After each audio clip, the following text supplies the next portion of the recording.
Aren't you? Y'all not gonna agree? Only one. Okay, Fran, we talked about this earlier. I appreciate you for being here with me, and we're here together. Right? So, the word of the game is energy, right? I'm a firm believer in the energy is start with, gotta be the energy you end with. In this space, we gonna start our energy here, and you know where we gonna keep it? There, right here, right till the very end. Okay. I got my designated laugher of my jokes right here, friend. Friend number one, friend number two is my energy. My energy. So if friend said the energy off, we gonna reset it. Okay? Shit. Damn, I cursed a lot. I was fuck it. Fuck it, fine. Oh man, it's a beautiful Wednesday. We got Lalo. Everybody start clapping, start clapping, start clapping. Look to your back and clap for Lalo. He is holding it down back there. Virtual world, I know you can't taste these tango mangoes, but they are hitting, okay? So we got drink specials happening tonight. We got $8. $8. You know, we got some mango tangos, okay? This is the cheapest trip you're ever gonna take. Mango Island, you are going to Mango Island tonight for $8. Only eight, ain't no, well, it's probably tax, but it's only $8 plus tax. We got a mango margarita. Give it up for Lalo. Give it up for Lalo. Give it up for Lalo. Keep that same energy. Keep clapping. Keep clapping. Keep clapping. Behind me, we got DJ Goodfat. He is rocking on the ones and twos. He is the island DJ for the night. Am I gonna spin it? Am I gonna break dance? Am I gonna bop it? And am I gonna drop it? Meaning he gonna spin it, he's gonna drop it, and he's gonna bop it. I don't know how good his knees are, but give it up for DJ Goodfat. Virtual world, you can't see him, but give it up for Zach Blunt on the lens. He's gonna make sure y'all look good tonight. If you do them eyebrows tonight, you're gonna make sure they look good, okay? If you ashy, you might want to put some lotion on before you get up here, okay? You can't do that. And I am your host. Damn. It's because I ain't saying my name. You right, I fucked that up. Players fuck up. My name is Shrika. I am your host for tonight. I feel so loved. Oh my gosh. Oh my gosh, I love you so. Oh my gosh. I put on my eyelashes fighting to stay on. Stop. No, the wind kind of took it earlier, but it's okay. I am your host for the evening. If you're not following Right About Now Poetry, please do. It's WAN Poetry. It's that simple. And I can't even spell most days. But it is W, I mean, can't spell. WAN Poetry. All right, y'all ready to get the show started? I got a motto, right? I'd be like, it's 500 of us. Yeah, I count 500 people. I can't spell or count, so it's fine. So the energy is going to be as such. So y'all ready to get the show started tonight? All right, all right. I just want to make sure. When I say start clapping, what you going to do? See, you yelled start clapping. You got to start clapping. You were clapping them, clap them. I'm fine. So when I say start clapping, what's going to happen? When I say keep clapping, what's going to happen? Right? So we are a family tonight. So our poets that's hitting the mic, they may be coming from the back. I need you to make sure they feel that energy from when they get up out their seats to when they hit the stage and when they end, all right? These are your uncle, brothers, cousins, sisters, mamas, everybody kin to you. So we're going to celebrate like the friend we don't know how to sing, but we still going to encourage them, okay? We're going to show them all the love tonight, all right? All right, so y'all ready for your first poet of the night? Yeah, yeah, yeah. I'm so glad you said that, right? So it's this thing we do at Right About Now. Whenever I say, I won't say it often, but when I do say it, right? When I say, are you ready for your next poet? It is followed by 3. Bring them up. So it's bring them up, bring them up, and bring them up. So I'm going to try it out. Are you ready for your next poet? All right, start clapping, start clapping, start clapping, start clapping. Give it up for Zach Blunt.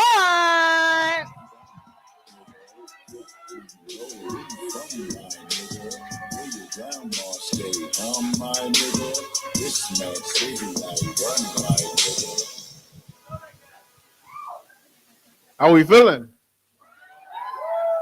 All right. Just making sure. Fuck. I didn't know she was gonna call me up first.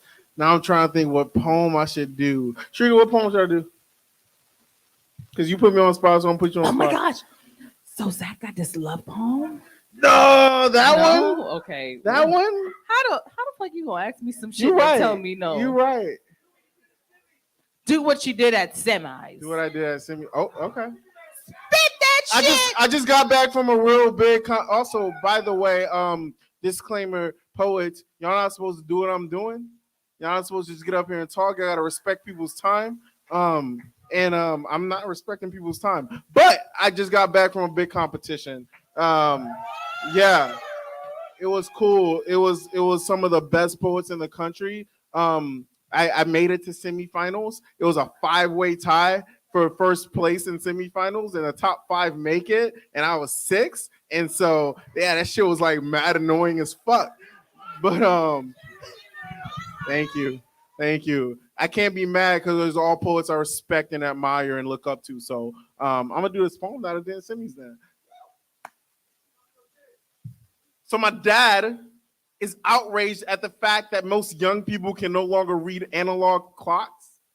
And I asked if he expects everyone to read, I don't know, sundials as well.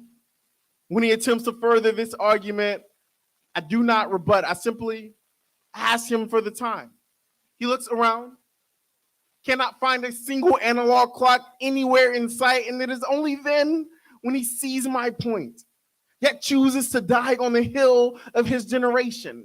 And I don't go back and forth. I don't argue with this old head, because after all, a clock is a clock, and ain't nobody got time for that. But what happens when these hands hold a different conversation? When perspective is relative to our generation, when discrimination transcends both space and time, and empathy is a fourth dimension. My dad makes a transphobic remark, calls them it. I correct him. He sees my point, yet chooses to die on the hill of his generation. And I don't go back and forth. I don't argue with this old head. I try to let that shit go. I tell him, ain't nobody got time for that, but it feels like I should make some. And here's the thing, my dad is not a hateful person, but he hasn't adapted with these hands of time, and this keeps my mind spinning with questions like, do children grow up into adults only to cycle back into childhood? If so, is it up to us to re-educate their old stubborn asses? Does a mind even maintain malleability, or does it crack from the cognitive dissonance if the body will eventually die because we eventually stop adapting? Is this also true for the mind too? You know, there's once a time when the concept of love was just as foreign as the theory of relativity, yet they both have always existed through time. And I like to believe we all have a relative that says some problematic shit, yet we have always loved them through time. My dad is not a hateful person. He just hasn't adapted with these hands of time. And I haven't adapted not to choose love. I haven't adapted to function without a heart. This involuntary muscle moves like clockwork, pulses to the pace of my compassion. If I love to a fault, I have died a good human. And is this not the purpose of life? For each generation to do better than the last? To be more good? To be more human? To live life like love is the language of the fittest. Survival of this lineage, no. This is not an excuse for people who are shitty humans. This is choosing to be a better one in spite of. My dad, not a hateful person or a perfect one. And hell, neither am I. But I like to believe my heart is bigger. I like to believe my love is stronger. I like to think I will do better in the future with things I have yet to understand, but honestly, I don't know. I mean, I could be wrong. I guess only time will tell. Give it up for the poet. Applaud the poet. Applaud the poet. Applaud the poet. Wow. I let the long intro slide, Zach, because you're making us look good on camera. That's the only reason. I'm going to let you know now. But yes, poets, once we hit the mic, your intro should not be longer than your poem. I got a mic on my own. I will let you know, like, baby, that poem is as long as your intro. What happened? What's going on? So please be respectful. Yes, introduce yourself. Tell us the people how to find you, but get right into it. Please limit your poem to one piece. One piece. If you try to be slick and wrap two pieces into one, I can tell. That transition ain't as smooth as you think. I can tell. So please be respectful of the mic. We got 22 people who hit the mic tonight. We got a phenomenal. When I say phenomenal feature tonight, you don't want to miss it, right? So once again, for the folks that wasn't here earlier, we got Sisters Pizza out front. You're not gonna get excited? Oh, he's not gonna drop the pizza. Okay. Cause that pizza look good, okay? That thing is it? Ooh, that look. I'm gonna stay out your plate, okay? I'm gonna stay off the table too. We got Sisters Pizzas out front. We got the best taco truck in Houston in that parking lot. So if you want some tacos, please go ahead hit that taco. There's a photo booth out front. I don't know if it's free, but it's out there if you want to get your flick on. Not that kind of flick, y'all nasty. We got Lalo at the bar tonight. Get up for Lalo. He brought the island. He's the reason for this beautiful weather, okay? We got Mango Island, we got mango margaritas, and we got a tango mango. One time for DJ Good Fat behind me. Yeah. All right. Ami, you are next on the list. So start clapping. Start clapping for your next poet. Give it up for Ami. It's my friend that be supporting me when I be telling the jokes. She thinks I'm funny.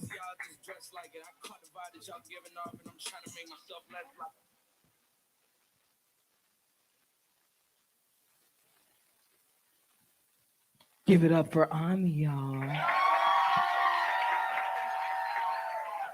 Hey, thank you. You can find me on Instagram at words OMTS. Words OMTS stands for On a Mind That Speaks. This is old, but like a new edition. So I'm just gonna call it new shit. Yeah. I bet. Love, life, like, yours. I've been looking for my seventh day for 7 days now, growing weak as the week goes by. My back knows that it knows the work of the week so well. My aches swell. I could fail at tests, but I failed at rest. My heart wants to beat out of my chest and find a living body. I've treated myself like a puppet. I pulled the strings and put on smiles for miles. I have walked these streets so long, neither a rhythm nor a song. The only sound, my heart beat in the quietness of my eyes, fighting tears, age old tears, 4 years. 4 years easily become 5, can be 6, can be 7, and heaven only knows when this too shall pass. But I'm trying to cope with something. I'm trying to hope for something. I'm trying to find me and see that I give all or nothing. See, I write my rights with a pencil in my mind, make my choice mine, understand the fine line between me and free, between fake and real, between feel and thrill, asking how I deal with strife in life. A cry so strong, my utterances become a song. Sing along, for she is dying. It is dying to be free. Release the beast that feasts on pain. Forming a conglomerate that spells my name. A name to claim, no one to blame. Know that though she be tired, she is still aflame. Don't you forget, I can't not feel that I am on fire. Thank you. Applaud the poet, applaud the poet, applaud the poet, and give it up for Ami, y'all. So make some noise if this is your first time at a Right About Now poetry open mic. Okay. All right. Welcome. Make some noise if you are a veteran. If you've been here, if we rocking out, all right. So this is not your mom and pop poetry, right? So you're gonna hear some real shit tonight, right? Some things gonna make you go, Everybody go, Some shit that gonna make you go, everybody. Sometimes you want to snap. You just be like, yes! See, y'all was almost there together. Somebody hit your leg and say, yes. Because y'all felt that. I did too. It hurt, didn't it? I hope y'all ain't hit yourself hard. Right? So don't be afraid to like call and respond to poem. If the poem speaks out to you, give the poet a snap, give them a clap. Let them know that you're feeling what they're feeling, right? Let them know, like, fuck that person too. Shit, they did me wrong. I feel you. Right? Don't be afraid to let the poet know how you feel it, because the energy you give us is the energy we give you, right? So in this moment, start clapping, start clapping, start clapping for your next poet. We got Marsha Spoken. Remember, this is your family member tonight.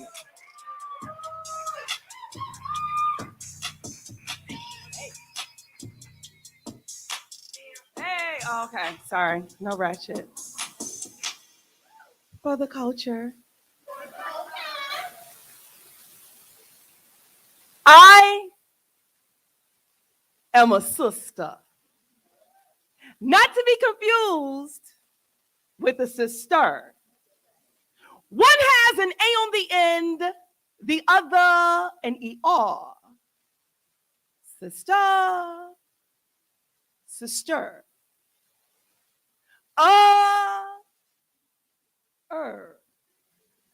Say it with me. Again. I am a sister raised on government cheese, collard greens, and black-eyed peas. They say loose lips sink ships, but what do they say about big lips, thick hips, wide thighs, and succulent breasts that rest assured gonna take you high, high as the sky? I am a sister. I grew up on the inner city streets of Detroit playing double dutch. Take a peach, take a plum, take a pocket full of gum, don't like it, don't take it, up, down, all around. Hot dog, baby, chicken in a gravy. Here comes the lady with the bald-headed baby. Singing sassy songs like, twilly, twilly, twilly, twilly, tweet, baby, your breasts.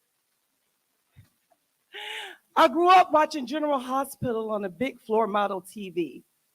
I like Vaseline, baby oil, and cocoa butter. You can mix all three. And no, that's not a stereotype. That's just a sister that likes to stay moisturized while looking so fresh and so clean. I am a sister. I like Lori seasoning salt, sugar, and hot sauce on my grits, but I can flip the script and order chicken marsala, sushi, salmon with a bed of couscous. I am a sister, but my mama nicknamed me Chameleon. Put me in any room and watch me blend like church hats at a Baptist convention. Hallelujah. Won't he do it? He said he would. I am a sister. Not to be confused with a sister. And see, sisters can bring home the bacon, but we're not frying it up in a pan, because with the legacy of high blood pressure, sisters got to learn to go vegan. We are the queen of the multitaskers. We take care of our babies. We cook, we clean, we do lashes, we do nails, we do hair. We walk across that stage and earn letters behind our names like MA, MBA, CPA, JD, PhD. We do more than pose and take selfies. Although we do that too. I am a sister, wonderfully made in Jesus' name. One has an A on the end, the other an ER. Sister, sister.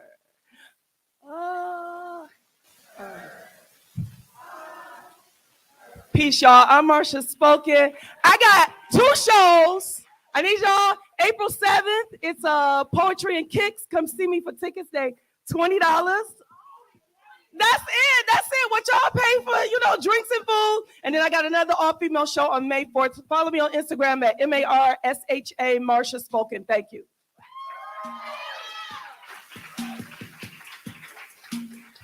Applaud the poet, applaud the poet, applaud the poet. Keep clapping, keep clapping, keep clapping. We got James Trotter.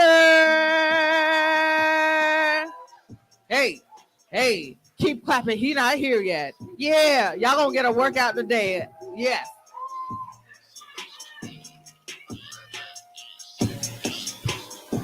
Hey, how y'all doing tonight?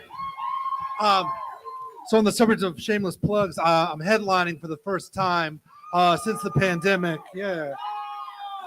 April 8th and April 15th, both Fridays, 8 o'clock at the Preston Theater. And the one on the 8th could be really cool, but the one on the 15th, my Amish cousin is my opening act. So if you want to hear an Amish guy talk about what it's like to have sex on a haystack and like be kind of aroused milking cows and stuff. I'm not kidding. Like he really does tell jokes like that. So if you want to come and see that, it'd be a good time. So please come out. Tickets are only $10. I'm not trying to like undersell Marsha over here. Hers worth 20, but mine's maybe a little more than 10. Just saying. We'll give you a deal. All right.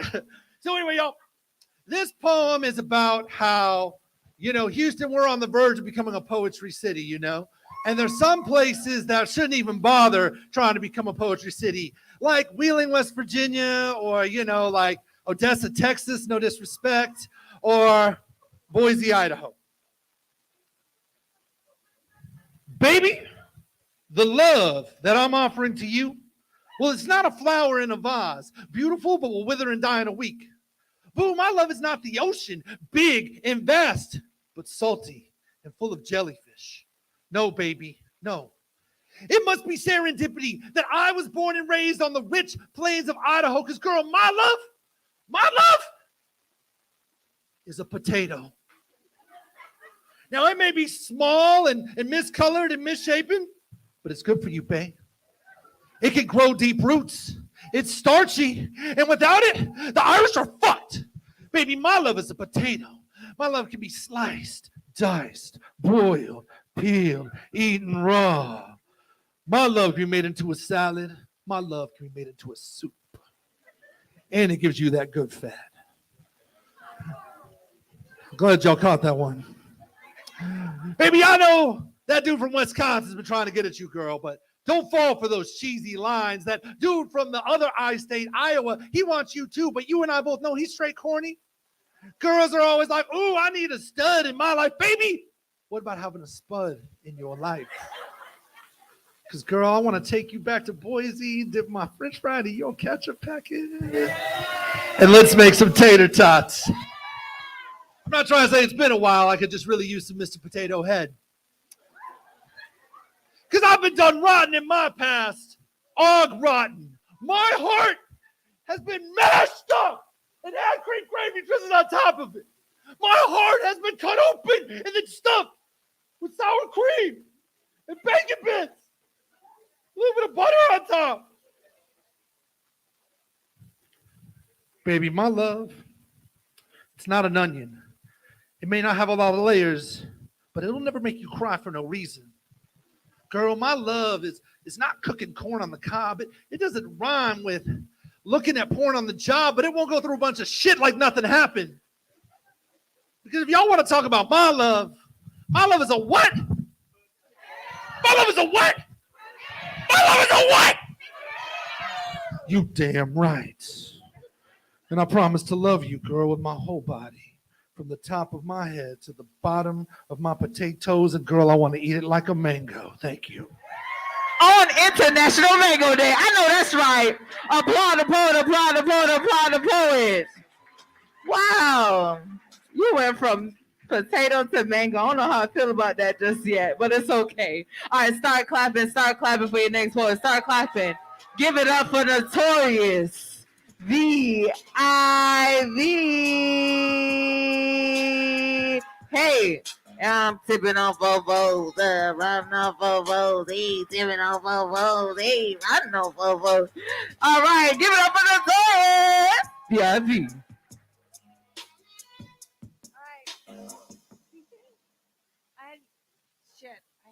Grip and stroke. You got to grip. Ooh, wow. Okay, hang on.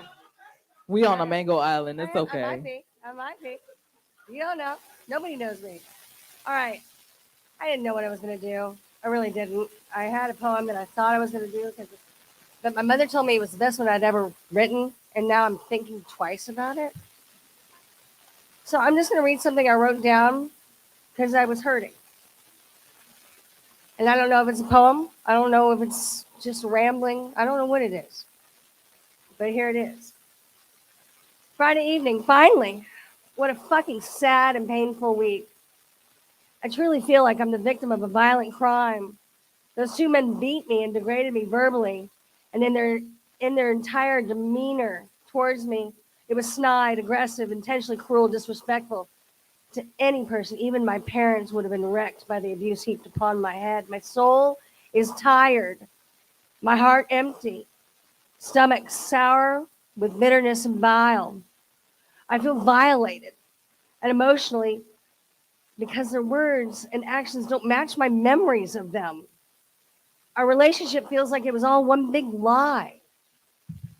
When he said it was a 7-year burden being friends and putting up with someone as callous and diseased as I, the epitome of cancel culture, a no show friend. Am I sick or not? Make up my mind. He was tired of my drama ruining his time. He's supposed to be working on his next $1 million idea. Wait, what? Seriously? Narcissistic asshole. Really good AA meeting tonight. A good reminder to maintain my sense of humor and sense of grace. I've judged my sister's illness and health like they just judged me. Skeptical, snidely, blaming her behavior and habits as cause and unsympathetic. I'm a dick. I'm glad I noticed and caught my own similar opinions and shitty thoughts. Lupus is a bitch. Alcoholism is a bitch. Epilepsy is a bitch. And I don't know what's going to happen next. I cannot tell what's going to happen next. I cannot plan around what's going to happen next. Neither can my sister, neither can anyone else. And if that makes me a shitty friend, then so be it. Yeah, applaud the poet, applaud it up. Give it up for Notorious VIV. Keep clapping for your next poet to the stage. Give it up for the fluent one. It's a runaway, y'all. So you gotta clap for him as he make it. Hey.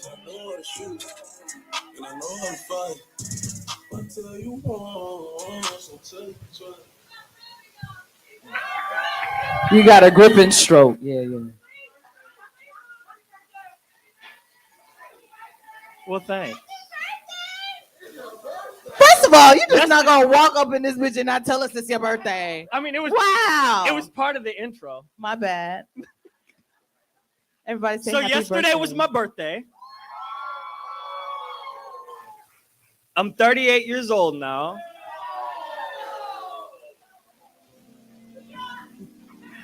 And the fun thing with No.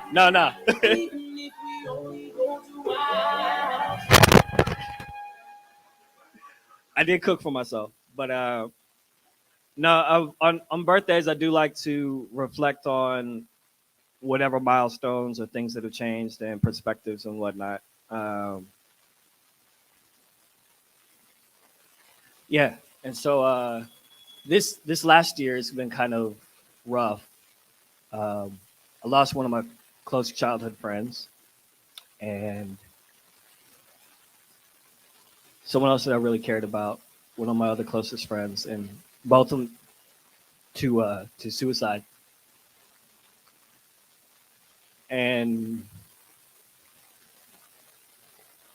one of the connections with that is, I've given up many a time. So to make it to another birthday,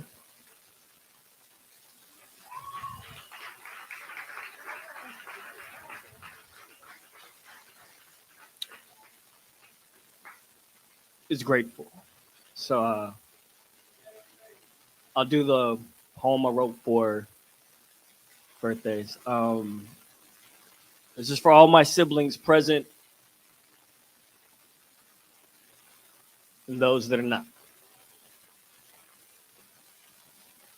When my father first discussed having children, he wanted a nation. But my mother was forecast the desert. Eventually, a seed of defiance breached its way through the sands, but like most dreams deferred, her hope withered into a wilted tribulation. Of the 7 children my parents should have had, my eldest sibling a miscarriage, my twin never made it to birth, my younger brother was born like a blueberry with multiple knots tied into his stem, his twin never made it past a rotting fruit.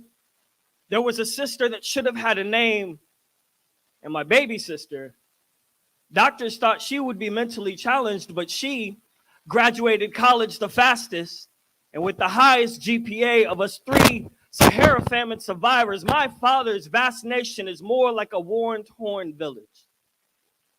I've heard rumors along the outskirts that twins know how to communicate silently. And I keep wondering why I've never heard mine. I wonder what I would say. How I could communicate like a voiceless wind whispered into a silent ear. Growing up, there was no tombstone or plaque to mark your passing. And I never questioned why.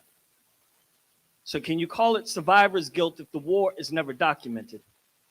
Children shouldn't be turned into heroes, but I've been decorated in the myth of your absence. Father recorded the birth, showed it to me when I was old enough to understand, explained the miracles of life and the finality of death in the same narrative. My screaming throat calmed by his voice, your lifeless remains, a light brought to mention in the passing of miracles. They say that we're a miracle. Conceived 2 weeks after miscarriage, they told mother that she was mistaken, that we were the results of the desperate delusions of a desperate woman, that adoption would be a more tangible option, much easier to nurse, wouldn't weigh as heavy as an empty birth certificate. You know, for a miracle, I often feel mediocre. I think about you when I succeed, when I fail. If the right twin is breathing, I wonder if my acidic tears would have been calmed or balanced by your base. It is hard not to grow jealous whenever I see a set of twins, to feel the pain of individuality, the Casper effect of missing 4 limbs and amassing matching heartbeat, to know why there aren't twice as many candles on a birthday cake. It's why I always feel like I'm qualified to do a 2-person job, that 80 hours is a standard work week. But tonight, there are 38 stars lit into a constellation somewhere around Aries. Blow them out. Supernova, a wish from heaven for the both of us, because Dad says that whenever you make it to a birthday with a 0, it marks another milestone, and you've never made it to your first one. So I feel like there's so much that you have missed, that there's so much that we have missed. But tonight, I will celebrate you. I will celebrate for you. And even though we get to do a group piece, I promise your voice will not be missed.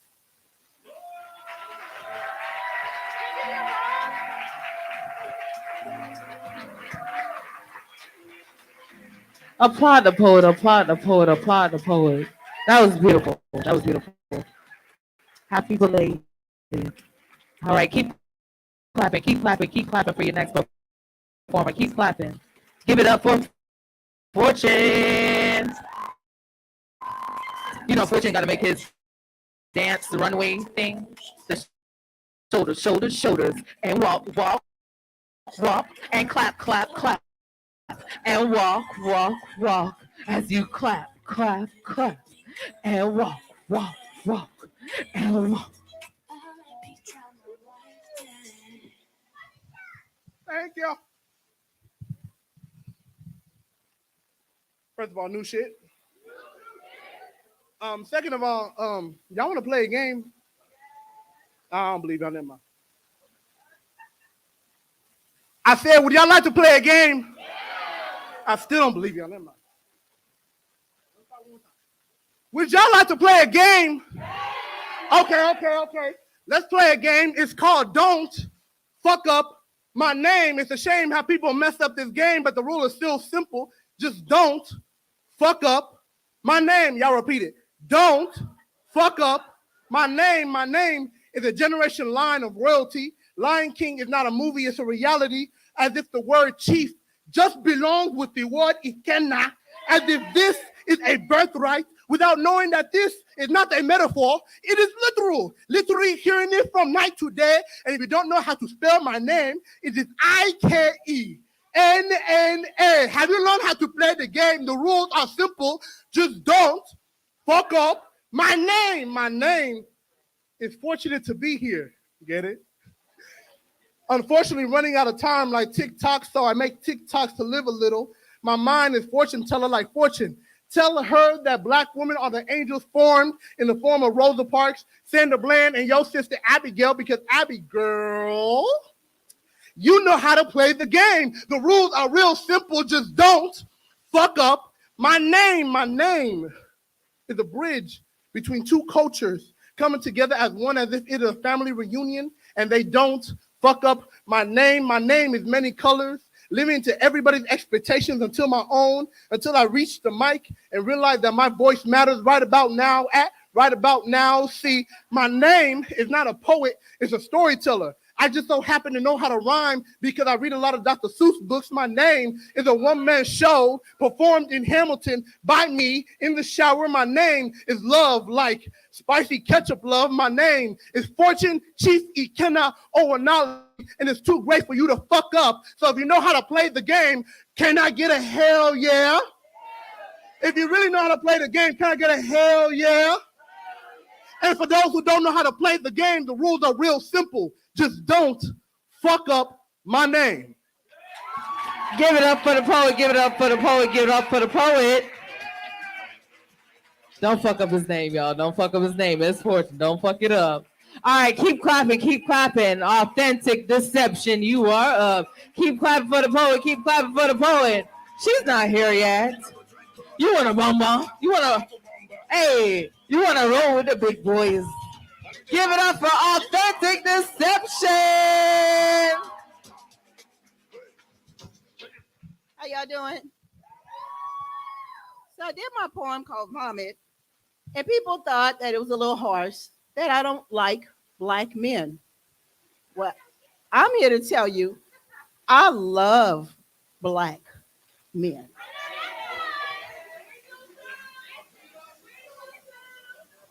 I stop in my tracks and watch him as he walks by. He don't even need to turn around yet. I just want to look at his physique. Animal-like qualities. Tall, hard, and lean. Muscular legs. Oh, wait. Give me a minute. Let it marinate. Despite all his mistakes, I still prefer the black race. Beautiful white teeth set it off for me. Sometimes only one is crooked. That imperfection is sexy. He's rare. If he was a horse, he'd be that stallion breed. If he was a piece of jewelry, he'd be that wedding ring. If he was a lady, he'd be me. But he is almost an endangered species. Maybe I should just keep him up in captivity. Only let him out to eat. Breed him out some male black babies. To do my part, to keep them from becoming extinct.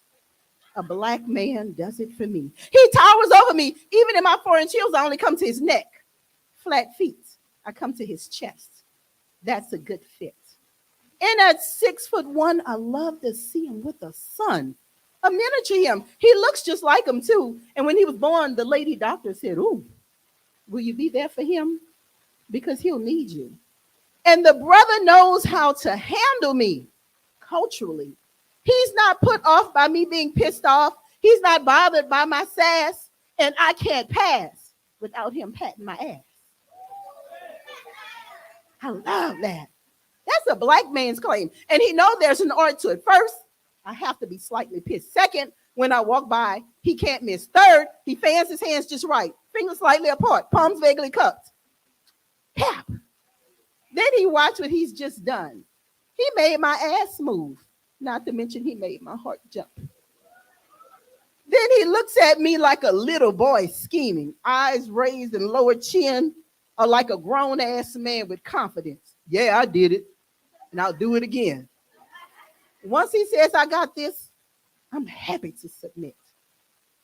High yellow is okay, but I normally like them dirty red, but I'm afraid of jet black. I avoid them like the plague, because you know the saying. There's this chocolate chip I met, haven't given it up yet. I'm scared. He has beautiful white teeth. And at 33, he's never had a cavity. He don't even eat candy. That cookie better stay away from me. Brother fresh out the barber shop, fresh cut and shave, crisp edge up in ocean waves. Waves so deep look like finger waves. So sharp, if I press on it, I'll cut my fingertip. I like to see him wearing a baseball cap, slightly tipped. A white one on it, an A. I think it's for Atlanta or Oakland.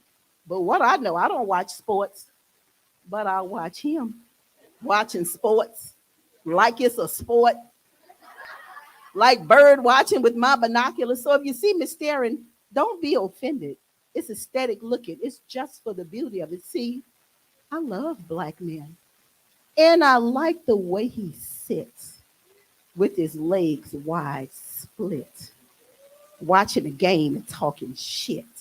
Legs spread wide enough apart for me to walk right in and entice him.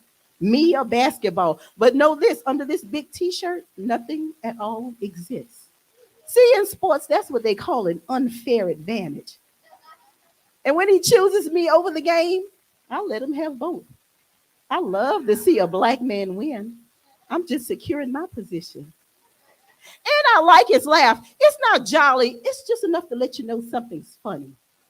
The way he looks at me, like he liked what he sees.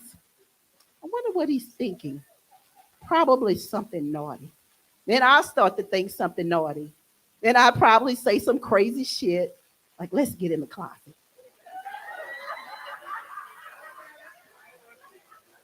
Open hand skimming my curves, tracing my silhouette, being careful not to cross my boundaries, as if for him, I had any. Once he does it right, having to please myself always seems to piss me off.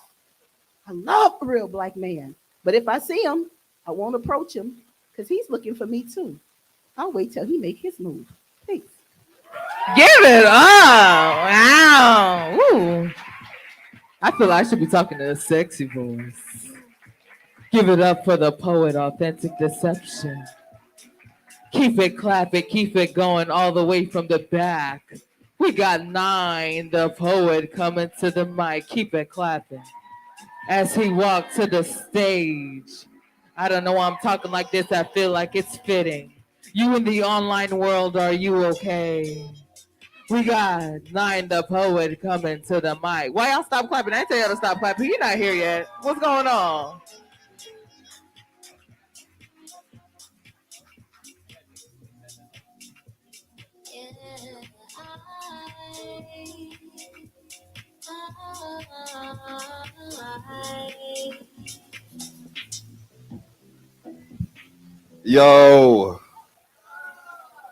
Yo, I want y'all to make noise like y'all gonna get 3 income tax checks this year. Nigga, it's going down like bird shit. Yeah. This here gonna be for the ladies, y'all. Ladies, make some noise. Fellas, make some noise. If you here with your lady, make some noise. Hold it tight, my nigga. Hold it tight, bro. Hold it tight for this one. We gonna get it right. Run it back for me, DJ. Okay, here we go.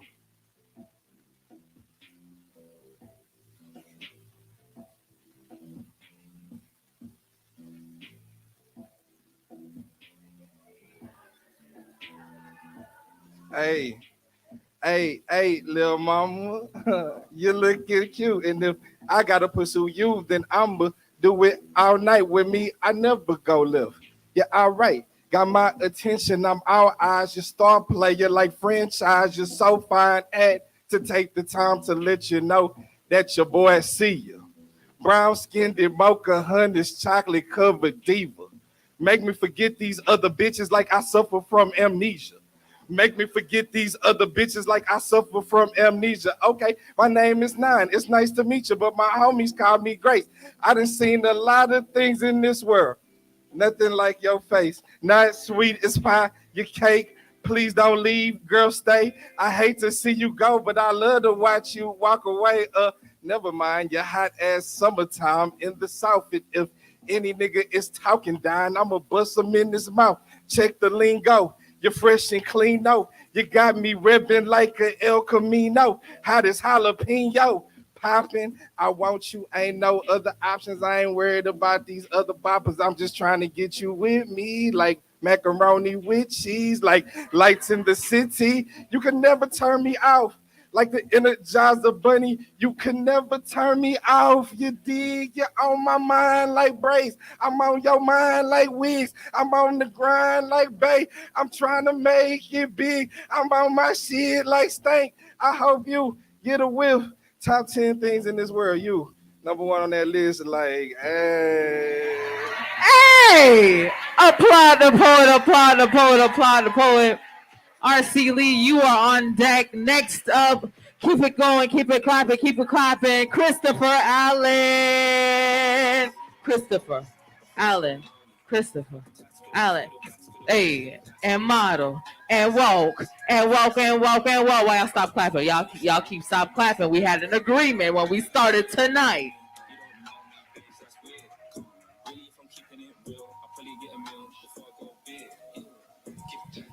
Well, shit. Now I got past that. I'm okay. I'm after that. So apparently a whole bunch of people know our work now. Yeah. Me and a couple people have had a little bit of fun. Somebody, fortunate, me and him, birthday that we'll never speak of again. He knows what's up. Mm-hmm. If you see the Instagram, you know what happened. Now, so we have incidents that happen in my club that I work at. I'm not going to put them out there because if you want to know, just talk to me after that. But there are some times whenever a customer starts calling the girls a bitch, this, that, and that. So this is the story about that. The other day, I stood up for her. A dude from the north side got in her face and called her bitch. He ain't realized that I came out the booth and I was really about that shit. He felt a little bold till I approached and told him this. Don't disrespect her in front of me because I ain't the one, homie, I don't miss. I do like the award show when Will Smith rocked Chris.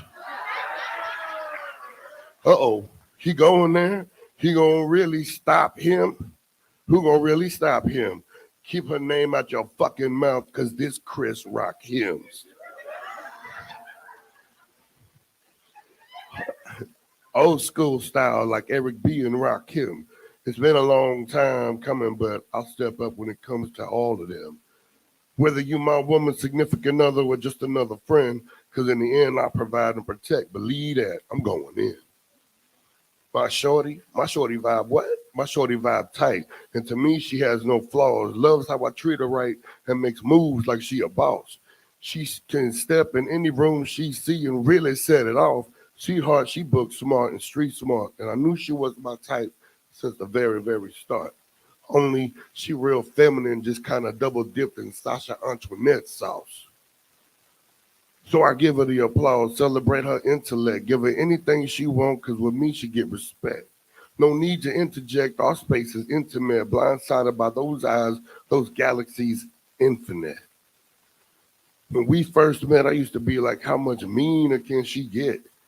She played wrestles in the bed and likes hard grips against her neck. But let me digress. We are what we are is something you couldn't forget. Shorty got me infatuated with her, and that's really no regret. I build her up and support her every single move. She don't complete me, I'm 100. But she compliments my truth. Makes me a better man. She know the shit that I've been through. If you're a woman and hold it down, say it loud and say it proud. Here's a cheers from me to you. I can't thank you enough for all the things that you instill. I know sometimes you need a break from being a hero stuck in a house that's full of thrills. I know you need time for yourself because sometimes too much of this can make you ill. Baby, I get it and I'm with it and I can see the way you feel. We speak love as we reveal so that I myself can help you heal. I ain't trying to steal the deal. I'm just saying anything you asking me, my queen, for you, baby, I will. Give guidance and advise you when you feel your joy has just been killed. Love you past your pains, and that's a promise, ma, for real. Here to here for your ideas to set forth and hit the goals. Here to witness as your existence, watch as what you create unfold. See the progression in your lessons, drop forward and fast forward, and be there at the finish line to congratulate you when you blessings you move towards. Full of memories, of course, knowing she is still the source. I'd be sitting proud because these remedies are made of me, and more specifically, I'm yours. With you, it's like forever because we don't ever close those doors. Sweet dreams are made of these, and I won't simply give you more.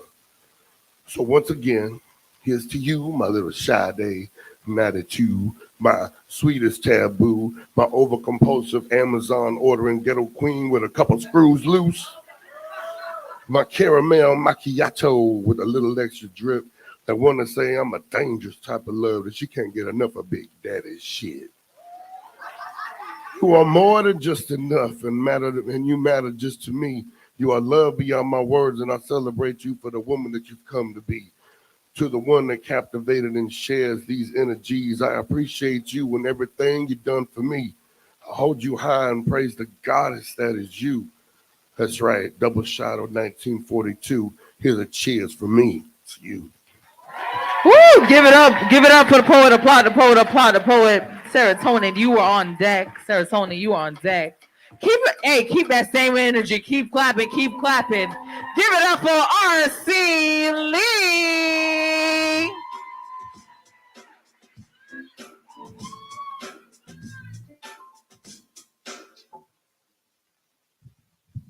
I'm RC Lee.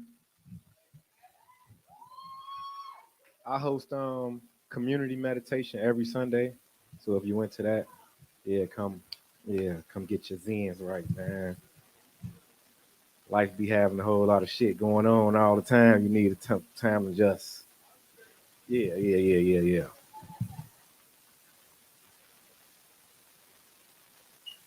Started out with nothing but a big dream. I ain't never had much. Food stamps turning link cards, going on field trips with a bag lunch. Things really got bad, huh? Lost a lot of homies and it hurt inside. Kings killing kings, prisons overflowing, streets feeling like a genocide. Homicides making mamas cry. Why she gotta see a baby die? Why my loved one switched on me? Why so many people tell me lies? Why are we so segmented? Why do we keep the chains on our minds? Why y'all we content with just getting by?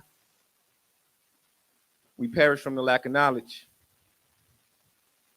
School never taught me a goddamn thing about myself, so I always question college.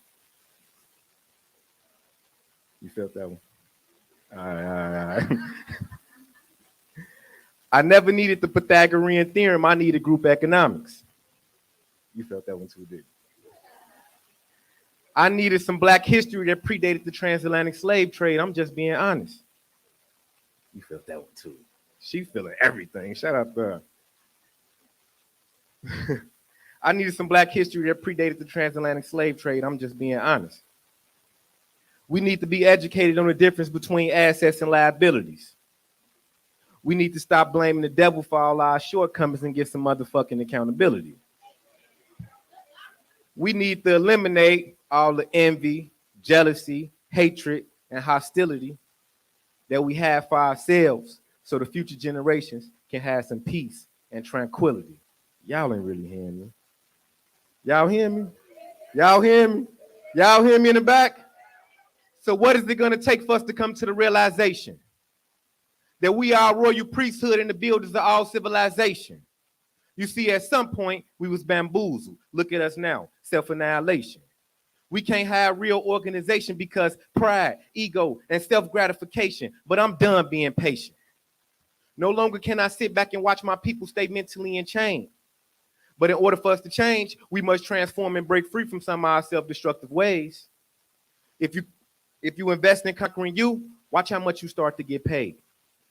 And I ain't talking about no depreciating dollar. I'm talking about a real, true spiritual gain, because we are gods.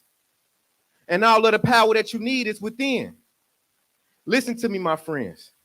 If you conquer your mind, you shift your world. I'm dropping jewels right now. Make sure you catch this next black pearl. Let it rise through your spine, crystallizing in your mind. Open your third eye. Always stay on the grind. Give yourself some time to develop and never be afraid to try. Let it rise through your spine, crystallizing in your mind. Open your third eye. Always stay on the grind. Give yourself some time to develop and never be afraid to try. You see, not only can we rob, steal, and kill each other, but we must love, heal, and build each other. Give it up for RC Lee. Choosy Woo, you are on deck. Keep that energy going. Keep that energy going. We got Sarah Tony.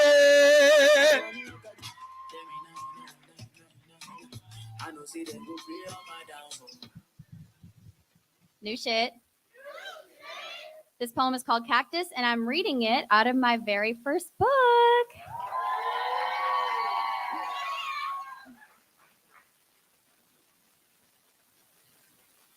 So the other day, I was on the phone with my friend Camille, and after exchanging stories, we came to a mutual conclusion. Neither one of us should ever be plant moms. Like, we just should not be taking care of plants. Perfect example. So me and Angie actually used to be coworkers back in the day, and she gave me this plant, right? And I didn't know what plant this was. I just assumed its genre and watered the heck out of it. But as it turns out, that was a cactus, which requires very little water. The problem is I watered the thing almost every day for months. Hence, I should never be a plant mom. So instead of doing what I thought would nourish this cactus, I actually killed it. Not only did I kill the little motherfucker, but the rotten plant mixed with the wet soil made the entire office smell like fart. Yeah, I still, my coworkers thought that I was a complete idiot for doing this, and quite frankly, they had every right to believe that. And I still feel bad about it sometimes, because it's not that I'm a bad person for killing the cactus when I thought I was taking care of it. It's just that sometimes we show love to the things and people in a way that makes sense to us, even though our methods of expression don't pertain to their personal needs. And sometimes we end up killing a bond that we thought we were nourishing. When you left, I was in shock. I didn't understand how such a beautiful bond could just die like that. But looking back, I was killing our bond by not loving you in the way that you needed. And I can't say I blame you. I gave you the moon when you wanted the sun. For that, I am sorry. When you wanted the stars, the sky I painted for you, covered them up and prevented them from shining for you. And for that, I am sorry. When you were struggling to stay above ground, I built a home for us to share. When you just needed your space and would have rather, I built you a road to lead you back to me when you were ready. And for that, I am sorry. I relocated into your life expecting you to adjust to my language when I should have taken the time to learn yours. And for that, I am sorry. You see, love is a powerful force that transcends all languages, but our methods of expression don't always have a direct translation. So sometimes, hold up. There we go. So sometimes we just have to pop our love into Google Translate to learn how to communicate with our loved ones. Because for some people, love sounds like, I heard you were having a bad day, so I cleaned the apartment, washed the dishes, and made a playlist of all your favorite Disney movies. For others, it sounds like, I bought you this cool snow globe at Disney World. When can I drop it off? And for me, it sounds like, I've cleared out my whole schedule just for you. Tomorrow, it's just going to be you and me, and we can do whatever your heart desires. Hint, hint. It's important to study your partner and obtain all the information you can. So when life tests your bond, certain you will fail, you can clap back with pop quiz. Who's got four hands and the ability to catch whatever life throws at us? These two, that's who. I've always loved to study those in my life until I could read them like a book. And even though I cannot read minds, I can read instructions. So if you give me your blueprints, I will study every inch of them until I know you like the back of my hand. We will lay a solid foundation and build from the ground up until we have a bond so strong, so unbreakable, that one day when we look back on how far we've come, we'll say, wow, look what we created together. Magic. Give it up for Sarah's honey. All right. If you like what you heard tonight, I have a few copies with me. You can buy directly from me for $15, or you can get them on.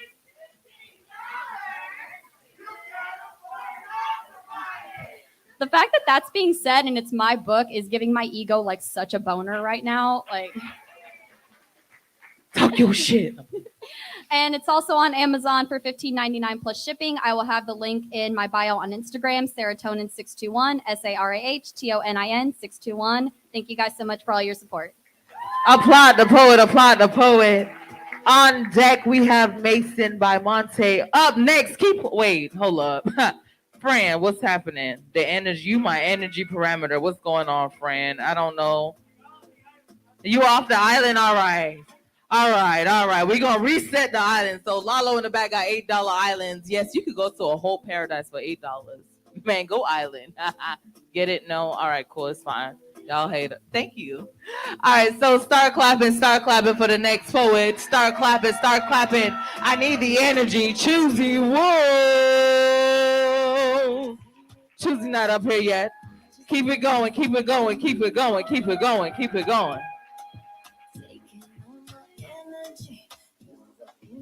y'all doing out there? Y'all all right? I'm gonna take this thing over here. Yeah, man, Choosy Will. That's my name. This is my first time at the poetry. Right about now. Yeah, I had to do me a little stretch. Y'all can tell what's going on. But I wanted to hit y'all with one poem I just wrote. It goes. I normally don't write poetry, but if I did, I would write it to make it rhyme. But why? And to who and to what purpose would it serve? Rhyming my riddles or spoken words without rhythm, without giving my audience a rhythm with rhythm that would rhyme every time on time now. I normally don't write poetry, but a soul cleansing was the sole reason I was leaving. Though it was so easy to see it, I had a legitimate reason. There was no tit for tat to get back to get even. I just took that step back and got back. I'm even leaving, even though I'm being followed by demons, but we ain't running from nothing breathing or deceased. Capiche? I was doing bad by myself. I had to gather myself.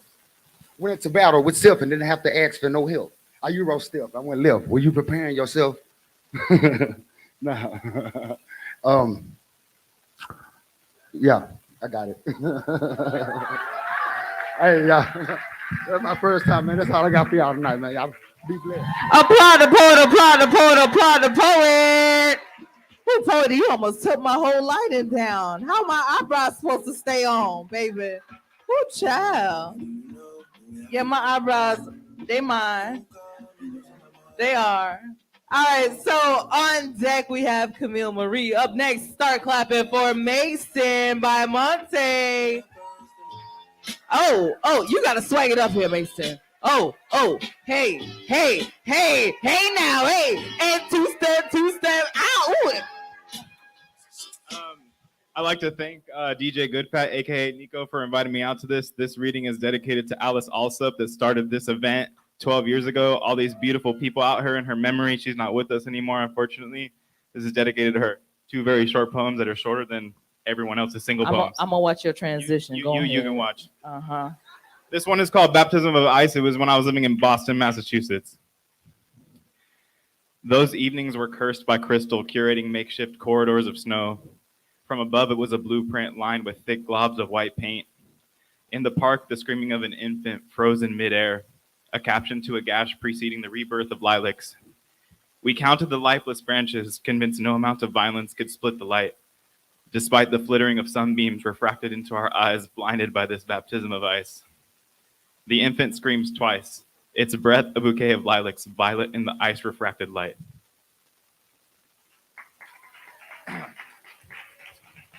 This one is called Spooking the Birds. It's about a French woman I met in Boston, Massachusetts.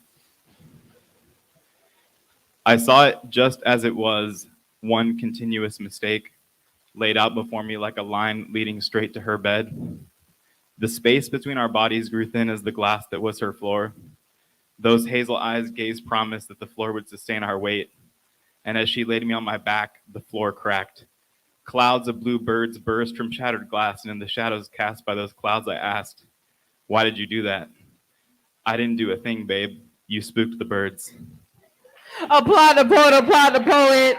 Angie, you on deck. Keep it going, keep it going. Camille. Camille to the mic. Yeah, yeah. All right. Oh, it's a group piece? All right. No, you're like, nah, I'm just the escort. This is all I'm good for right now. Okay. Give it up for Camille. I'm a little short. Hold on. Let me work it out here. Hold on. Grip and stroke. All right. Grip and stroke. How y'all doing tonight? Okay. Y'all looking good. Okay. I like the boo. Like the boo. All right. So y'all can find me. My name is Camille Marie on all forms. Now, ladies, y'all don't hate me for this one. But men get mad too. Less of me, more about him, Miss INDEPEND. Black men suffer too. His skin is the crab no matter what he do. He not the same man that left you. Is every man a liar, a cheater, a dog, a devil sent? How about that man that raised you? Or was he absent? And the score with every man that you meet is how you settle it. Do you really hear me? Or do you like being right all the time and not making too much relevance? And why do we always have to hear a man has to man up? Well, women, don't we have to woman up too? Or are we not held accountable enough? Can he gain your heart without it being measured to his currency? Did you reflect on yourself? Or maybe if your guards went up so high, you want to push him to that other beat. Yeah, he was wrong, but he ain't the only one that's guilty. Or maybe you like all that toxicity because there's something about a man that's choking you at night but suffocating your heart during the day. But I guess you're okay if you're the dessert after the buffet. But wait, what if he didn't just come for $40, but to fuck your mind in 12 different positions, take a detour from that games in 12 play? Now, I know I'm not supposed to bring up R. Kelly, but shit, women, we bring up the shit at the wrong times anyway. But we gonna talk about it today. Cause wait, you don't want him to have kids of his own, but don't you got two at home? See, the problem is you don't meet the requirements of your own. And you don't want a traditional man, but you're the definition of a modern woman. Like, which lesson did you not learn? Still carrying around all that trauma. His past is not your pain, but you treat him like he ain't shit anyway. Like he committed that same crime the same day, and him and your ex cheated with the same chick's pussy. Wait, DNA. And you see, you might be a dime piece, but he gonna settle where that piece be. For example, if he's a good communicator, why would he want to deal with nothing? I'm fine. Knowing damn well you lying. See, girl, he ain't got time because he ain't trying to read your mind. And why would he have to fight for his kids just to be in his life? Is it because he ain't make you his wife?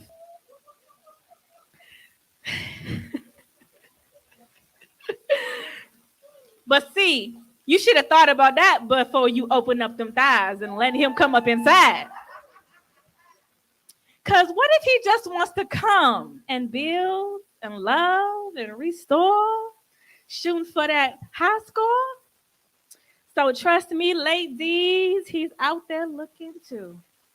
So don't go around treating every man the same way that mine did that hurt you. Because truth be told, men get tired of all the games and the fuck shit too. Applaud the poet, applaud the poet, applaud the poet. I know that's right. You better come get her. Okay. All right. So in this moment, right? Everybody take out their phones. I'm not going to ask you for your number. Just take out your phone. What's your number? 954. Yes, I'm from Lauderdale. 954. South Florida in the building. I won't give y'all city girls. So if you're not following right about now poetry, like what are you doing? Yes, look at yourself and like, what am I doing? So that's at WAN Poetry. I can't spell poetry on any given day. I can't spell on any given day. So y'all know how to spell. Please make sure you go ahead and do that, right? Um, so as a reminder, we got food in the front, right? So I'm gonna bring up one more poet before our intermission, right? And after this poet, we're gonna have a group meeting together, and it's gonna involve us and your phone. So keep your phones out, right? Are you ready for the next poet? Damn, I told you I was gonna pop quiz that ass, and look at y'all, right? Are you ready for the next poet? Give it up, start clapping, start clapping, start clapping, start clapping. Give it up for Angie.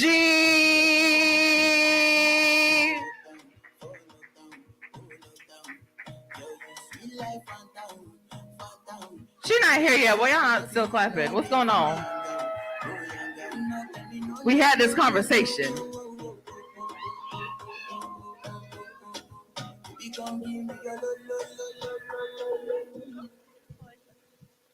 Hi, how are y'all? If there's one thing I learned out of all of this is that hurt people hurt people. So I will continue to be the light. So I will continue to be the light and the kindness that this world lacks because kindness is hard to find and hope is being. Ooh.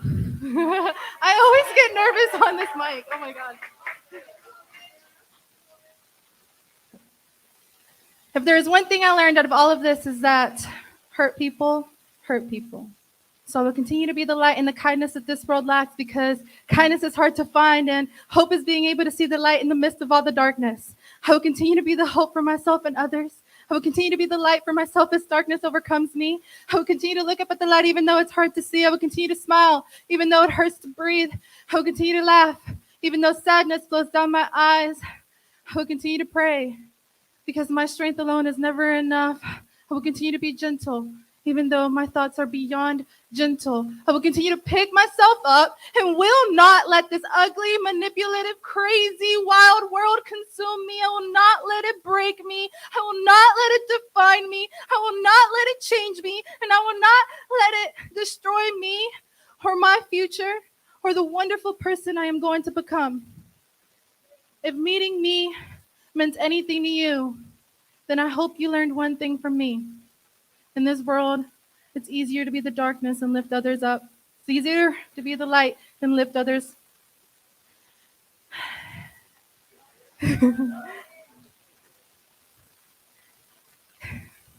God, okay. In this world, it is easier to be the darkness and pull others down, but it's courageous to be the light and lift others up. Give it up for the poet. Give it up for the poet. All right, you remember what I said before? Everybody, pull your phones out. Pull your phones out. This is what we call the selfie hour at Right About Now Poetry. At this point, y'all been sharing the energy with the folks next to you, right? Hopefully, the person next to you is cute. Everybody's cute tonight, right? Yeah. Online, you cute too, right? So in this moment, we're gonna take a selfie, right? The person next to you, we're gonna take a picture together, and you're gonna post it if you want to. Make sure to tag Right About Now Poetry. Make sure to tag this beautiful venue. Give it up for Avant Garde and give it up, give it up, give it up. All right. On the count of three, everybody gonna say Right About Now Poetry. Ready? 1, 2, 3. Right About Now Poetry. All right, so in the front, we got pizzas waiting. We got Sisters Pizza. We got the taco truck, the best in Houston. Lalo is going to bring you to a paradise in the back. We got Long Islands, which are mango islands. We got mango tangos. We got mango margaritas. Mango Island, welcome to the paradise, the Poetry Paradise. DJ Goodfat is going to spin out for you. We got about 10 minutes. Go ahead, meet somebody new, grab something to drink. We'll get started back here at 10:32. Oh shit, I can't count. I can't tell time. I can't fucking spell. 9:32. Y'all looking at me like, what kind of math are you doing up there? What the fuck? See, this is why I don't count. I don't count for real, y'all. We'll be back at 9:32. Meet somebody new, talk to somebody new. We got an awesome feature tonight.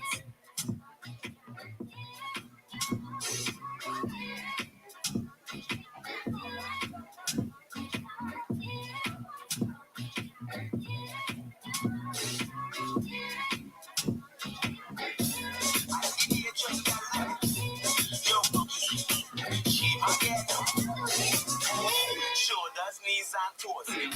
Shoulders, knees, and toes. Shoulders, knees, and toes. Shoulders, knees. Turn around and bend.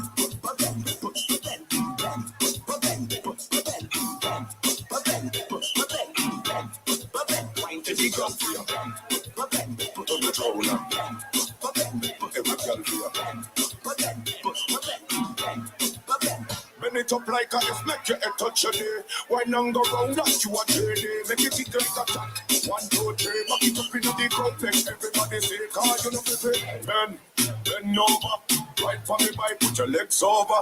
You are mine now, tell the next owner. Baby, come and get closer. Hey, girl, every man a watch up. Hold your hands up. When you bend, you get to keep on your backs up. Don't stop, pick it up, push it up, up. Till you find your road, then you just whine and bend.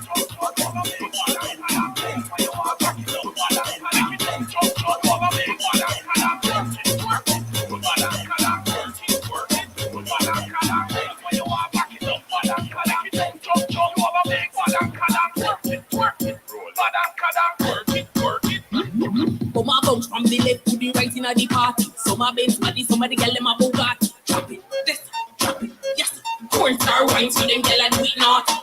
If you a man here, if you slimmer, up the new wine, show them answer you a winner. Some a want the box, some a want the bigger, some a don't even know what. Give them dinner, it don't matter just. When you want back it up, badanka, it up, jump, jump. You have a big badanka, work it, roll, badanka, work it, roll, badanka.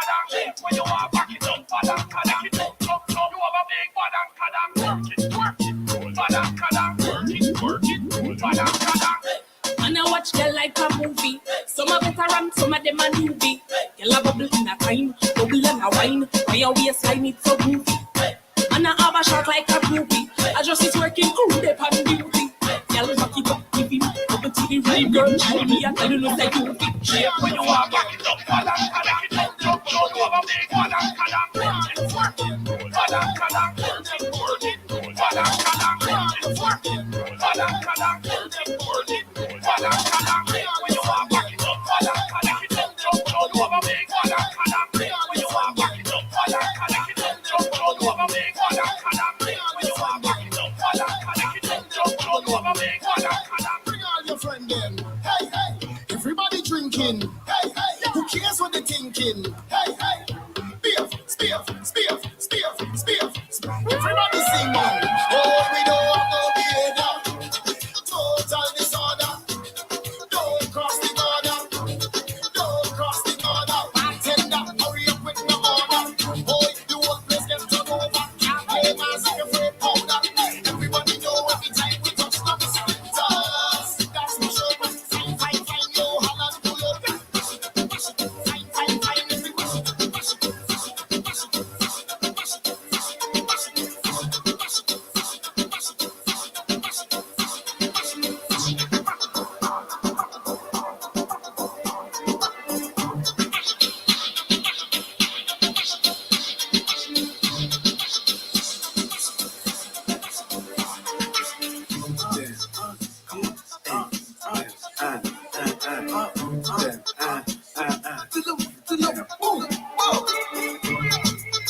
Joanna, your busy body, busy tonight.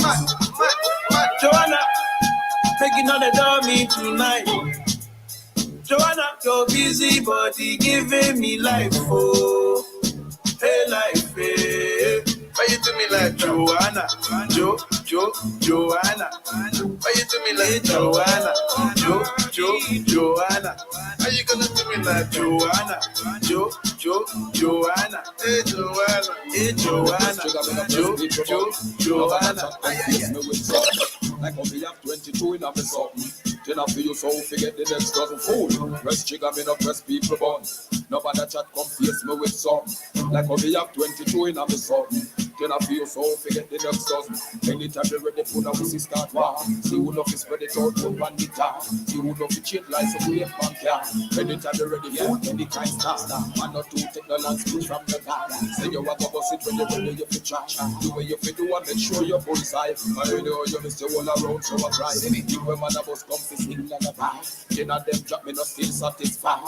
Now make no evidence but testify. What them a go do with no tongue and no eye. See me? Just trigger me no press speak about. No matter chat come face me with some. Like only have 22 in a song. Then I feel so forget the next of the food. Just trigger me no press speak about. No matter chat come face me with some. Just trigger me no press speak about. No matter chat come face me with some. Just trigger me no press speak about. No matter chat come face me with some. Can't ball in a life, man. Go on with it, go on with it. Yeah, easy. Are you kidding me? Yeah. So we are coming with a force. Yeah. Blessings we are reaping, we coursing on. Oh, in a rise and boast. Yeah, we give thanks that we need it the most. We have to give thanks that we really supposed to become. Blessings all from life, man. But your God for the journey, the earning, the justice, love. Yeah. Gratitude is a must. Blessings fall by my right hand. But I go to the friend to take off with the load one time. Sit up in a class of 4, 10, 20, 10, 1,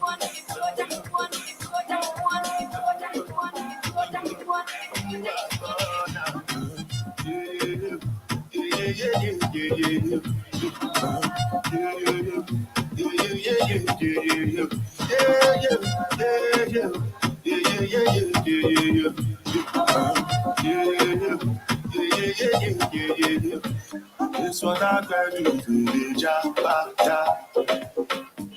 I don't get time, I did that. That cover my face, all the la. Big man, we do it, yeah, What's it going you are all the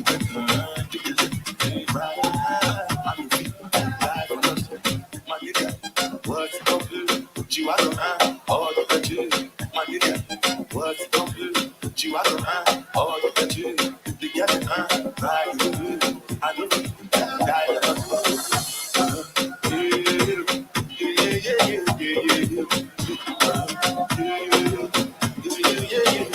Somebody, she's a beauty, very special, really and truly.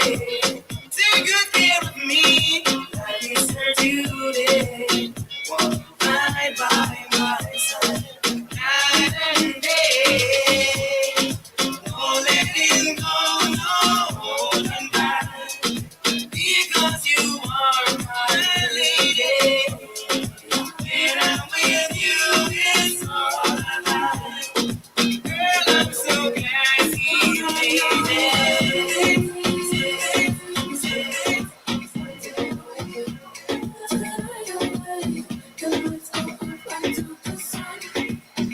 Come on, bro, just look at that swing. Look at us, look at us, look at us. I'm here now. Put my neck back. Eyes wide shut, she can't stop. That one, get the grip tight. I can make it keep you skip back. Blow it out in the kick back. Toda la noche rompemos, ya volvemos. Tú sabes cómo lo hacemos, baby. I turned the mic off and thought it was on. I had a whole debacle back here. This is your 2-minute warning. I promise you I've been on the island all night. If you haven't been rocking with that mango tango, baby, I've been tangoing all night, baby. I'm trying to tell you, tango on this island, okay? But this is your 2-minute warning. We will be getting started in about 2 minutes.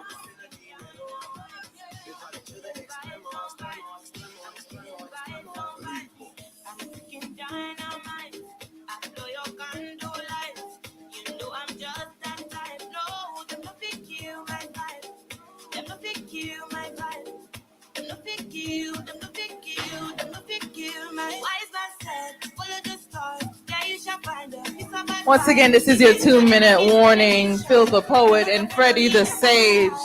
If you can hear my voice, Phil the Poet, Freddie the Sage.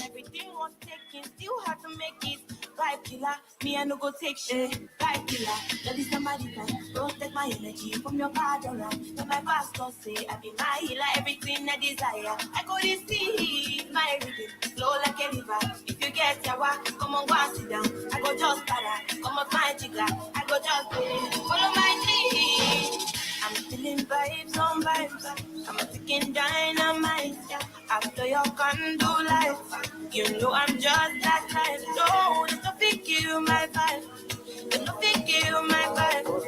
You not fit you not fit you not fit you, my. We'll get started in about another minute or so. Phil the Poet, Freddie Sage, you are on deck.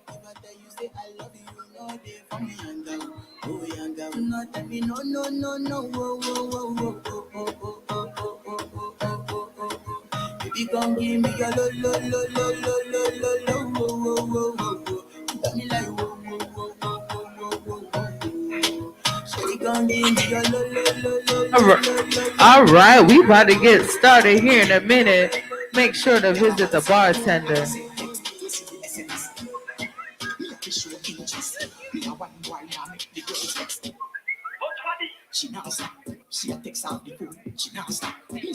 All right, we are about to get started.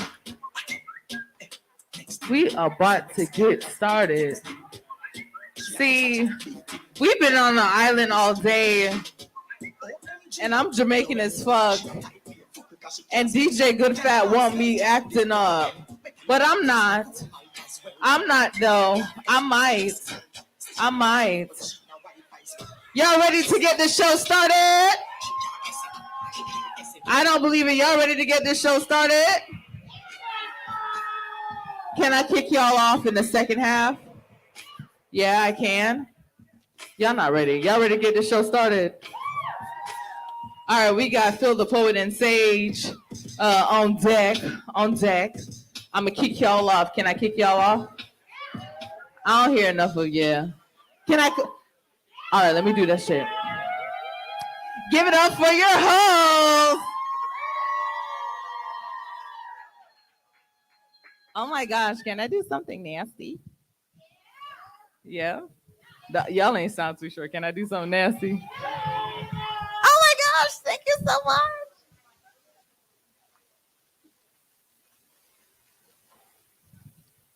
The first line of this poem sounds like this. Shit, I miss your dick.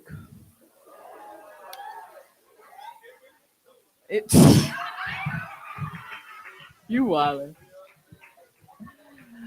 I miss the tip, the way it fits your lips, put your kisses to shame. I am shameless for this moment. Listen, I felt that Cali lust.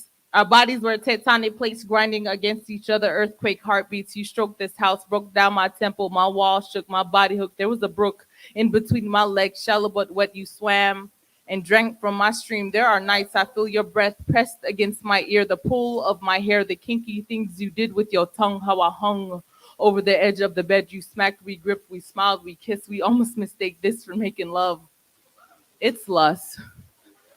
Love is just too complicated, but this moment, this reckless passion, thinking whether to stay in or pull out, you're in too deep, we're in too deep. Either way, I'm not ready to come. Flip me over, extend my legs, place my feet on your chest, let my hands claw your side, rotate my body to a 90-degree angle. It's only right that you bend me into shapes and leave me in an acute position when you're finished. I find myself cradled like this on most nights. Heart bent out of shape, loving someone fully. That crescent loves you back. Eclipse warning signs, dismiss it as a glitch in my intuition. I think you learned something by laying under enough bodies. You learned that love doesn't decompress that way, that hiding your heartbeats under someone else's won't let you forget how breathing felt around him, how you run out of breath, running away from the truth. Either way, it always catches up. Days you spent trapped behind locked doors, where you drank the bottle bone dry, where you cried until you felt empty. Even when you are filled with pleasure, you are empty. The barrel of a soul you've been left with, heartbreak echoes through your teeth. So you crack smiles.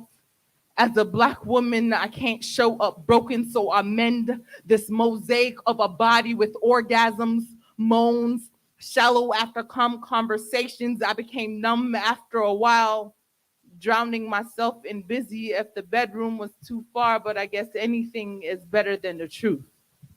Give it up for your host. Give it up for your host.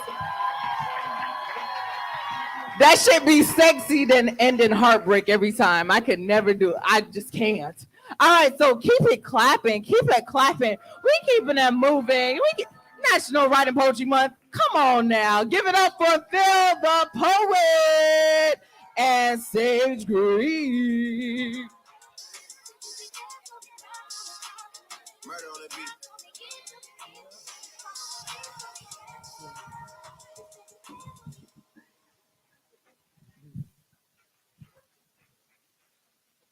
Hey, how's it going? Yeah. So that's my brother Freddie, and we met a couple of months ago, and our ways crossed, and I'm glad that they did, because we came up with some new shit. And that's like spoken word with live percussion. And my brother here is in a drumming tribe, and they do like African beats on the djembe. And I want to connect to what you just were talking about, like this feeling of numbness, and when the truth is just too hard, so you end up ignoring it, or life blesses you with an undeniable truth, and even worse, you act against it despite better knowledge. And then you're left outside the temple of your heart, and you have to patiently wait, or even redeem yourself until you get in touch with yourself again. Does anybody know what I'm talking about?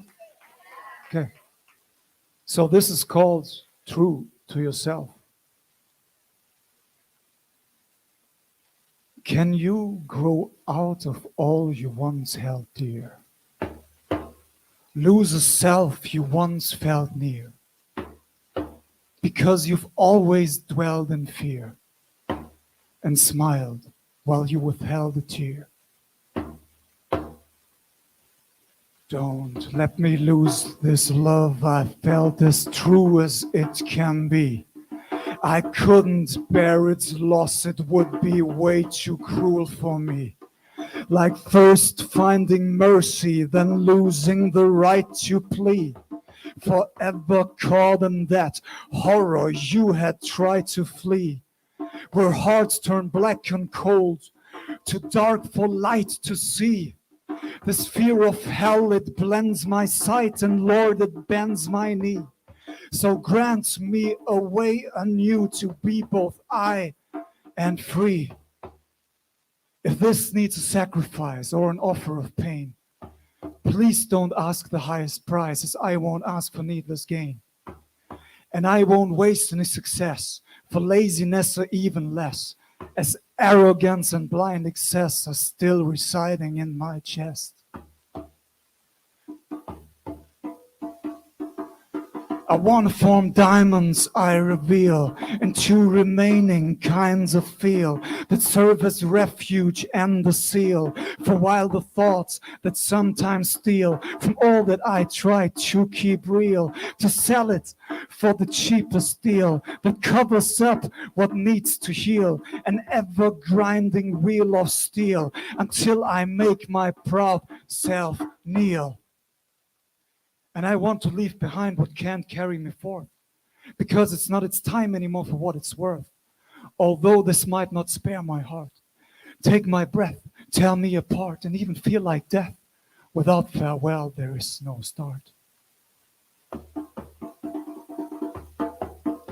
Give me a chance, a call of fate, to mute this anxious voice in me. It says that it is all too late to keep the old virtues alive, preserve their swiftness and their drive. Prove me with a mature skin, a body that endures, withstands while it is still inflamed within.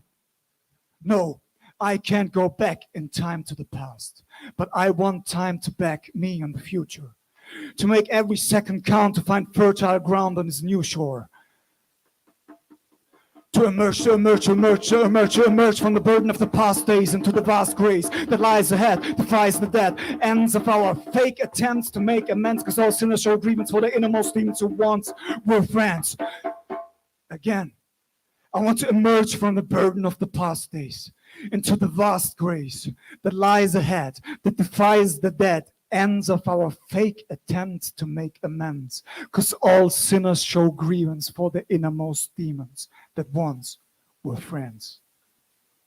And I can't rewind or time travel, but let the soul divine unravel and shift my state of mind to leave a trace for my fate to find. And when it catches up, you'll see my destiny will get the best of me now. Because the present is always the greatest of times, and the growth of the soul ain't the straightest of lines. Sometimes full of power and boundless belief, sometimes a tower where you soundless grieve, then ill and sour, a bounteiless thief, but always a flower that in every hour blossoms inside you with countless leaves. Sometimes we have to be sincere with innermost feelings, with all we hold dear. Because we won't pave a way out of the darkness. It won't be enough to pray to harness. If we waste the light we gain from a night of pain for some superficial ecstasy, instead of finding deeper meaning that can fix these cracks, you see. And if you take a walk on the wild side of life, don't you dare to forget your childlike thrive, to discover what's beyond the horizon, while still in the dark and on the run. For those who embark to follow the sun will always see a new dawn rising. And if you fly towards love, your wings might burn. But then in return, if you don't and never won't, then what do your wings do? You will just cling to the bare ground, to never be airbound. So fly like a dove, and your five senses, let it be six. For on the day that Icarus crashes, you will rise in love, reborn like Phoenix, over your old thick flashes, ashes.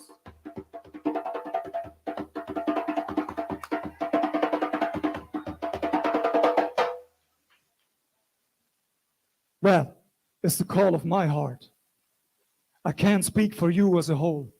I share to express and to heal myself, and to be more like I envision my soul to be in the future back when I was 12. But if what I say resonates with you, the echo stays and makes it true for your own feel, that's even better, because it makes us heal together.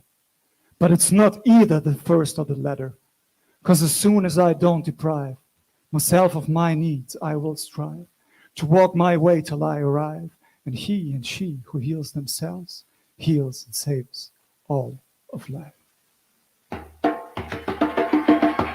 Give it up for Phil the Poet and Freddie Sage. You gotta teach me that move. I might bust my ass, but you gotta teach it to me, okay? Next, don't do it now. I'm gonna bust my ass. Don't embarrass me out here in public. All right. Are you all ready for the next poet? All right, we getting there. Start clapping for LJ Hamilton. Andrew Fox, you're on deck. Yeah! We know that guy. How y'all doing?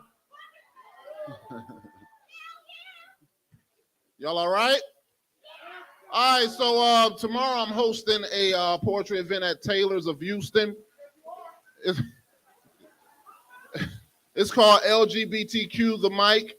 And as an ally of that community, I think it's important that every community has a platform where they can freely express themselves. So I'm hosting that event tomorrow at Taylor's, and our features are Serotonin, you heard her tonight, Z the Goddess, Ageless Ambition, and Diana Joy. So come out, support these artists. It's gonna be a dope night. But I'm gonna get into this piece. I read in Cosmo, don't ask me why I was reading Cosmo, but I read in Cosmo about a year and a half ago that Black women were the least desired women of all women. And so I found it strange that the most imitated woman on the planet was termed the least desirable. And this is a perpetuated message that has been flowing throughout the course of history. So this is one of the pieces that was inspired by that article. It's called Melanated Thick Thighs. This guy. Y'all give it up for the host, too.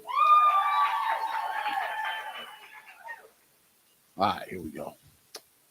Show love to the melanated thick thighs with the stretch marks I like to call kiss lines that are probably there as the result of fluctuating weight or her willingly using her temple as the gateway to give your kids life.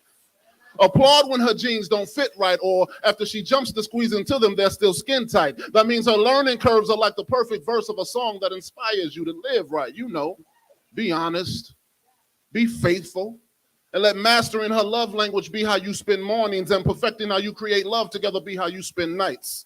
Understand.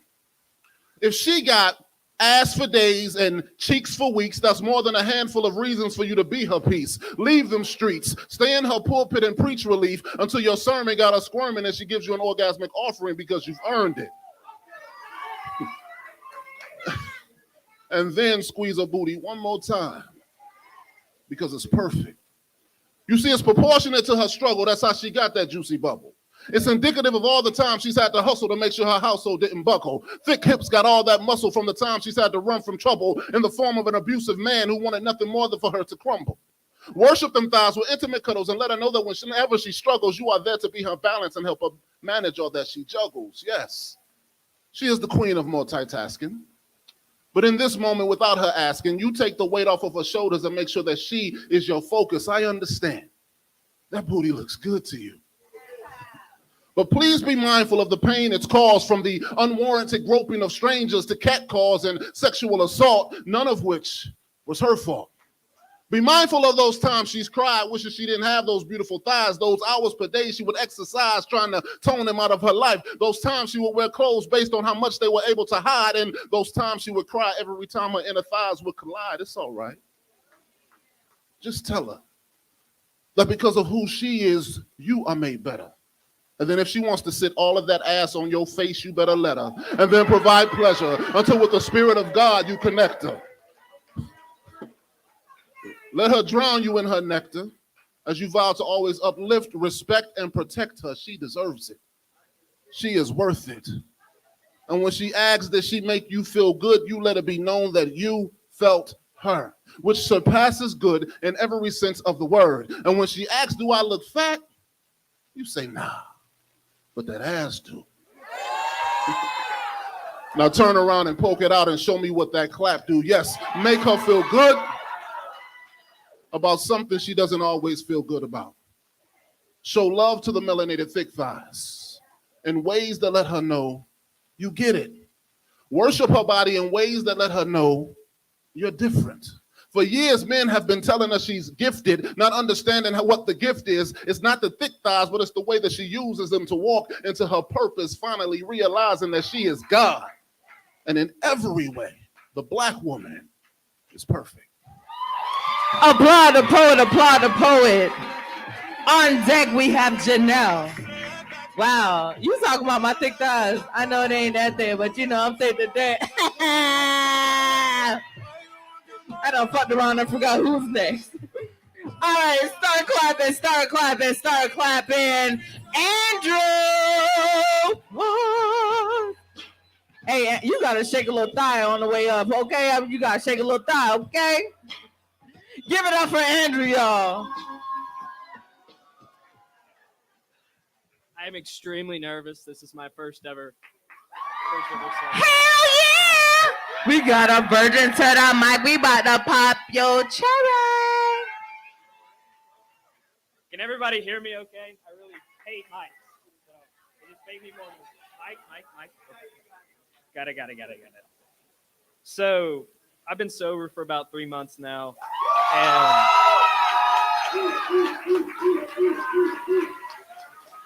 And I've had a trouble writing for a long time. In this piece I've been working on continually for about 13 years, since I was about 13. And, you know, it's just kind of a testament to my journey. Whether it's poetry or not, that's up for you guys to decide, but it's poetry to me. My soul sails away. My soul sails away into an abyss, a pit of fire and agony that will rip my very being apart. My soul sails away into the darkness of my gruesome mind. Everything is blank, and I cannot see anything for what seems to be an endless horizon full of darkness. When she told me what happened, my mind went black, and my soul was torn into tiny pieces. All I could see was it reflected with those pieces reflected in the mirror, being scrutinized by my own self-pity. My soul sails away, waiting in a field where there is gnashing of teeth, death, and all my conceptual fears imagined. My soul sails away on a ship burning. My eyes look on and say, why does this have to happen to me?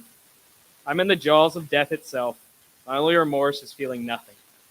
No crying, no laughter, no emotion, just emptiness. That's all I will ever feel. Let me not fall into the true pit of goodness. Happiness and joy are but just distant memory. My soul sails away. Why does it have to be ripped from my chest and thrown to the dogs? So tell me, why did I have to be stabbed in the back just to watch my soul burn in a valley of dry bones? My soul sails away. I have nothing left to protect my soul from being tortured perpetually.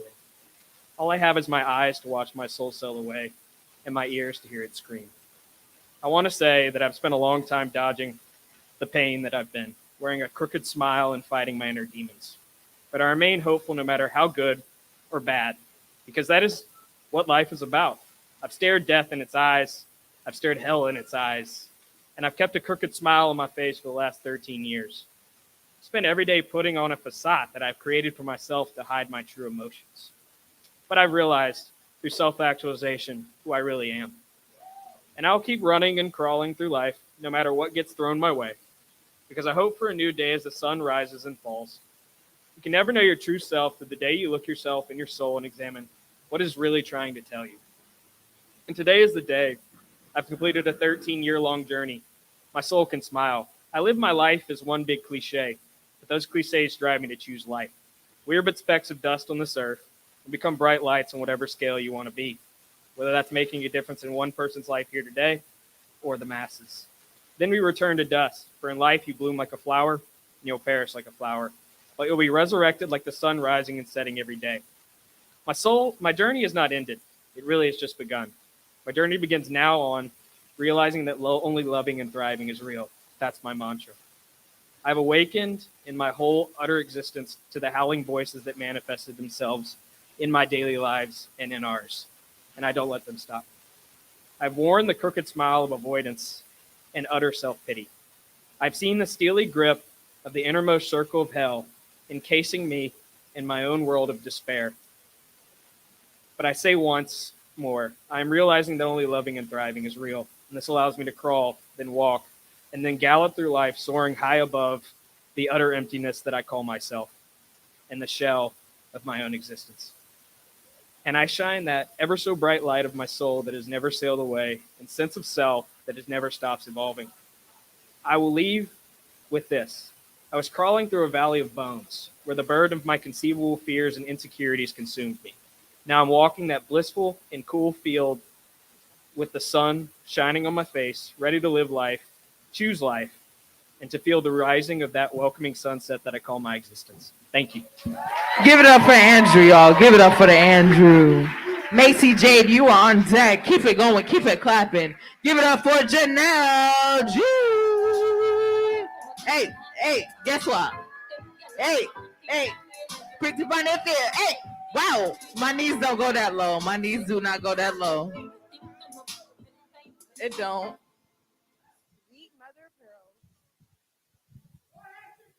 I am going, my brother. Okay. Oh, sorry, cousin, for what I'm about to say. Close your ears. Okay, so make some noise if you ever been dick whipped or pussy whipped to the point that you forgot who the fuck you were. Yes. Well, I forgot who the fuck I was, so this is my reminder.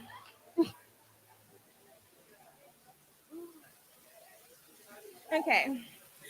Dear me, you are your best thing in this entire world.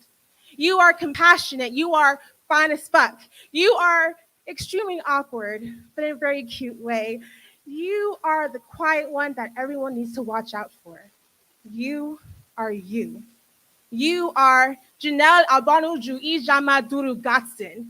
You are the beautiful journey that started when the emo man met a woman from Inewi States and created you, a child that comes from many. You are your mother's empaka, her hustle, her heart.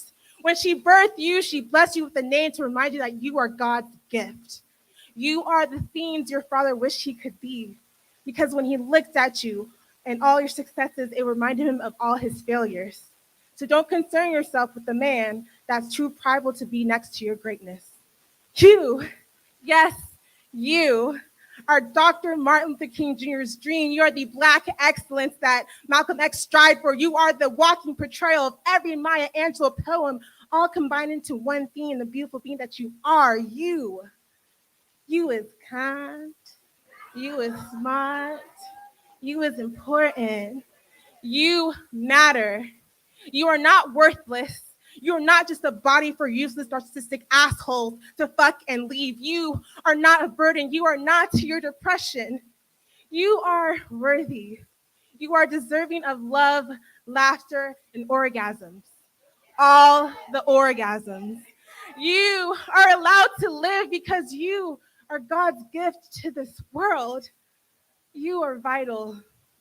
So on the days that you don't want to wake up, on the nights that you cry yourself to sleep, just remember that you are your best thing in this world. Thanks. Give it up for Janelle. Ooh, don't trip. See, y'all about to take my light out. Y'all about to take the mic out. Give it up for Janelle, y'all. Keep clapping. Keep it going. We got one more open micer. Give it up for Macy J. Hey, Macy, you got to swag it up. Swag it up. Go, Macy. Go, Macy.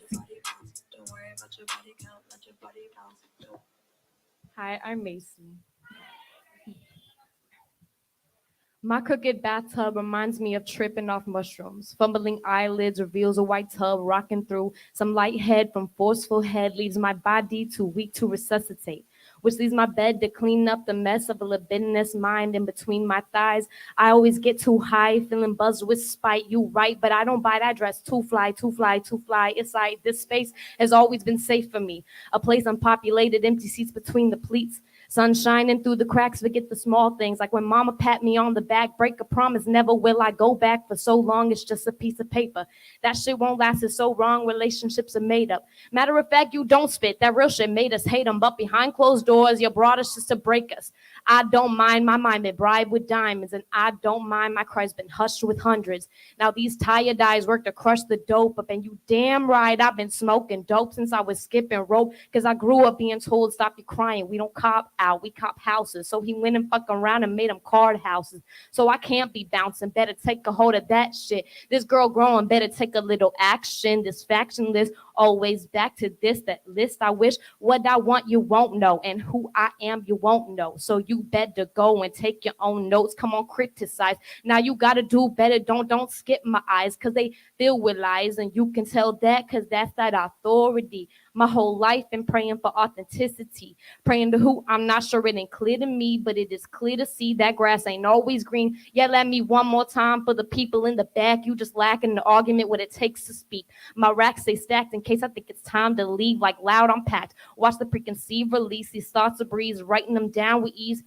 And Lauryn Hill said nothing even matters. Why you keep on climbing ladders? If you skip a step, stay shattered. What the fuck is on top? Better in the fall when you drop. I think I like my life way better when I could still play with shot. Then come on back home to what felt like the spot. Everyone in town, nobody stirring the pot. Except my dreams till this day that I just leave out to ride and miss when later was for gators. And you didn't know the difference. These stories overtold you, most of it's missing. I understand that you won't ask and hardly listen. And it's hard to struggle away, but I can't stay to watch you dissing. But years have passed, won't let them last to stop forgiving. And my time is last, and it's hard to grasp. I feel this friction. Just want to laugh like those little girls I read in fiction. My tears, they meant something. You couldn't stop to let them glisten.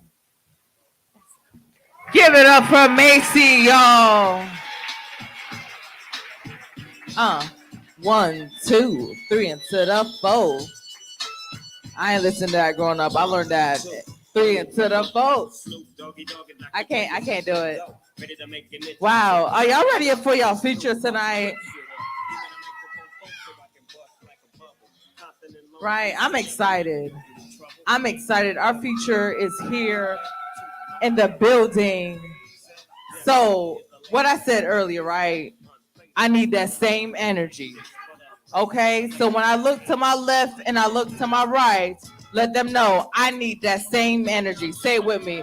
I need that same energy from start to finish, right?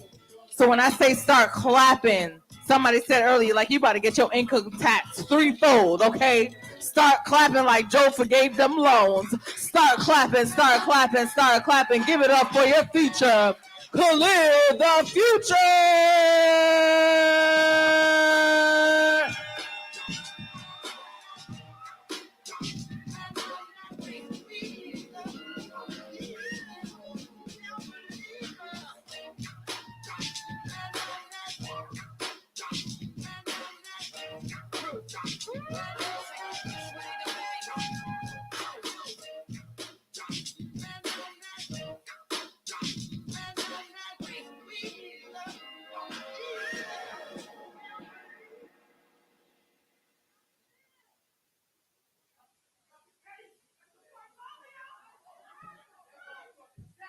How y'all doing? How y'all doing out there in TV land? Y'all doing good? So check this out, man. I'm y'all substitute teacher for today. All right, so what I need for y'all to do to pass my class is to take a paper and pass it to your classmate. All right, and everybody get A's. All right. Hey.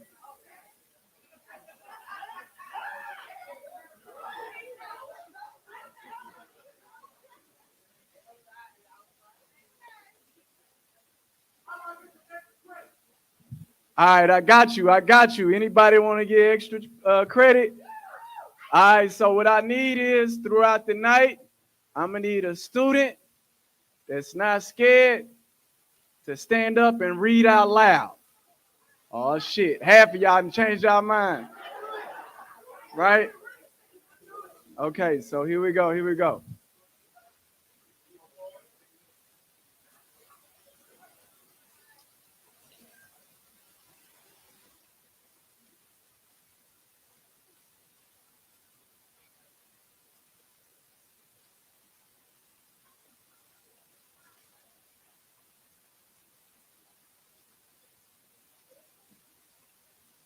Okay, can y'all hear me? Okay, take this up a little bit. All right. Whoa.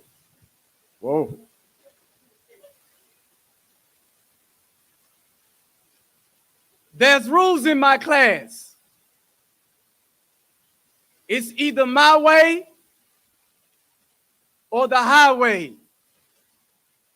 But either way, it's going to take a toll on you. When you walk in my room, make believe you a loudspeaker, an intercom. Keep your hands, feet, and objects to yourself. I need silence. I don't want to hear any snickerdoodles from you. If you got any questions, then raise your hands by your ears before you speak like nanny, nanny, boo-boo. And if you just so happen to be over 12 inches in my class, remember, that doesn't make you the ruler. Plus, in my division, I'll be the remainder, but that's just basic math. I further teach multiplication, subtraction, plus ADD. In addition to that, you got to pay attention to the double assignments.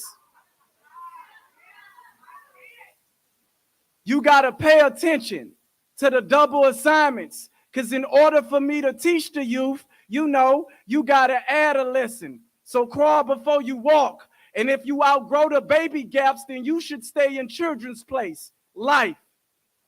I know. It's like geography.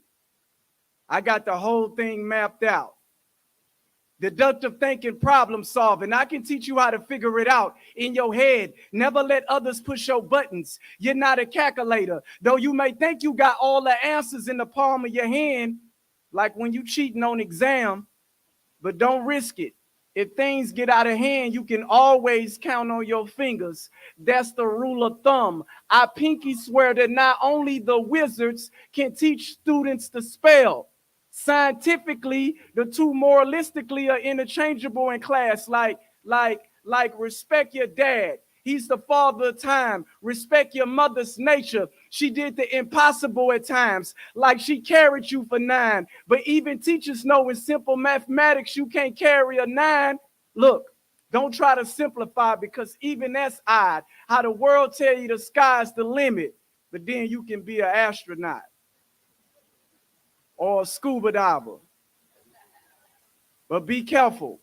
Because if your grades are drowning, that means they below sea level. Look, I'm not trying to push my views on you, but you can be a poet too. And this job here is just being yourself. It's the only requirement. And poets are the only teachers that America can't fire. Thank y'all for listening. All right. Okay. Thank you. Okay, so appreciate you. So can I get a brave student to tell me what is the second poem? Someone. Hey, raise your hand. Say nanny, nanny, boo, boo. Okay, yes. Okay, I got you.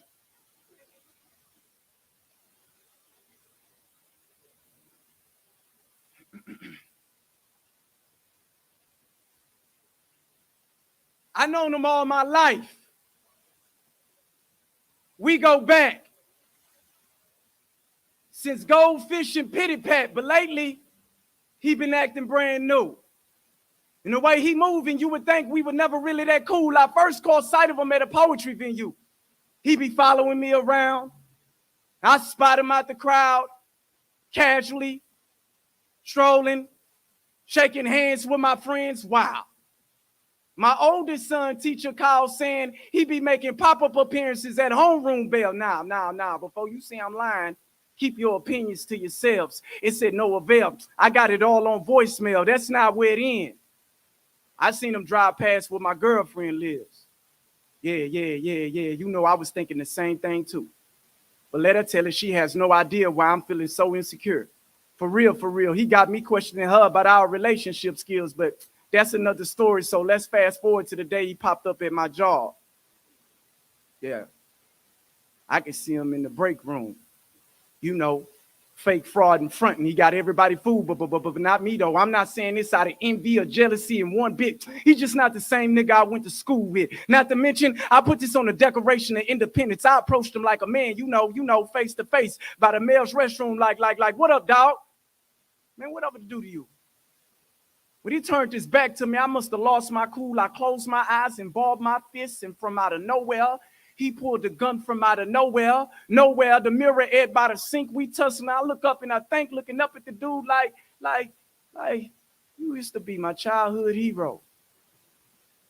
Now he's smashing my face in a bathroom mirror. He made it seem all so simple. His barrel to my temple. He's smiling. Is he crazy? Behind me, you can see the janitor playing a part, coming in the restroom, pushing a cart. I guess he was making his rounds that day because he came in singing Mercy, Mercy Me by Marvin Gaye. The custodian must have been my guardian angel. Not a moment too soon. Disguised in a jumpsuit with a mop and broom. I guess he was disturbed by the commotion and all. And I'm thinking, y'all, any minute now, he gonna stop the brawl. Instead, he said, youngster, man, what you doing in here? Now, whatever you going through, it's not that serious. I'm telling you, you got your whole life ahead of you, and I can help you see it all more clearer. But first, you got to take the gun away from your own head and step away from the... All right? Y'all up now? Y'all up? All right. I got another brave student. I seen her hand first. Okay.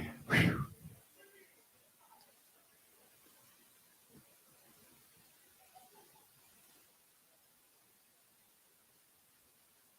Oh, you coming out the jacket? Wait, before you strip all the way, hold up, wait. So I'm gonna guard them. So you know, we got a featured performance, right? And so we gotta support the poet, right? We gotta support the poet, support the scene, or there'll be no poet or scene to support, right? So I'm gonna pass around this bucket. I'm gonna take some money out. I ain't gonna throw them at you because you know I got class. I'm gonna throw it in this little here bucket. So I'm gonna pass the bucket, right? We gotta support the artist, support the poet. You know, they take hundreds, twenties, $50 bill, $2 bill, $2 coins. We take it all. And if you're like, Sharika, well, I ain't got no cash on me. You know what? We got a digital tip jar. Yes, we do. Go ahead and find it. We got Vanna White, aka Amir Safi, Vanna Brown. We got Vanna Brown up front. Make sure to tip your poet. Tip your poet. We got the cash flowing around. Is that cash out? Yes, it's cash everything. I can't spell it yet, but I'ma spell it after. Keep your phone out. All right, you could.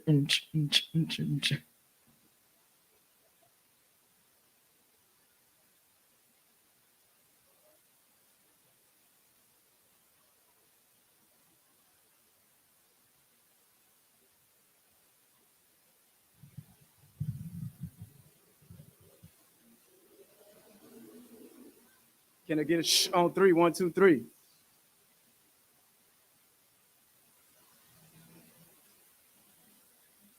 I'm Peter, but he calls me to rock. Solid. Never crack under pressure. Never crack under pressure. Never crack under pressure. Put me on the front line. Bet I prove it then. First of the 12 disciples gone and swear me in. You can never break me. Just chip away at my skin. I'm Peter. Head of the pack. Leader of the fleet. Insubordinate. I don't follow rules. I let the rules follow me. I am Peter. Though some call me a coward. You backbiter. Scanmonger. Capitalizing on my downfall. Now that's the true definition of robbing Peter to pay Paul. I be a fisherman.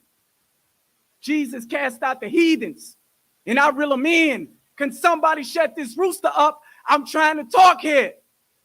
Christ, the son of Mary, stepped off the boat, told the storm to be still. I was distracted by the clouds, taking refuge behind the hills that I almost missed them standing on the ocean. It was like the water lost its self-esteem, the way it let Jesus walk all over it, chaotic, like a ride. Hundreds of people outside, hunger pains, their stomachs touching their spine. Jesus said, calm down, get in 2 single file lines. Multiply the fish plus the bread, subtract the tax, square root the decimal divide. That's how Jesus fed 1,000 people times 5. I can't trust my eyes.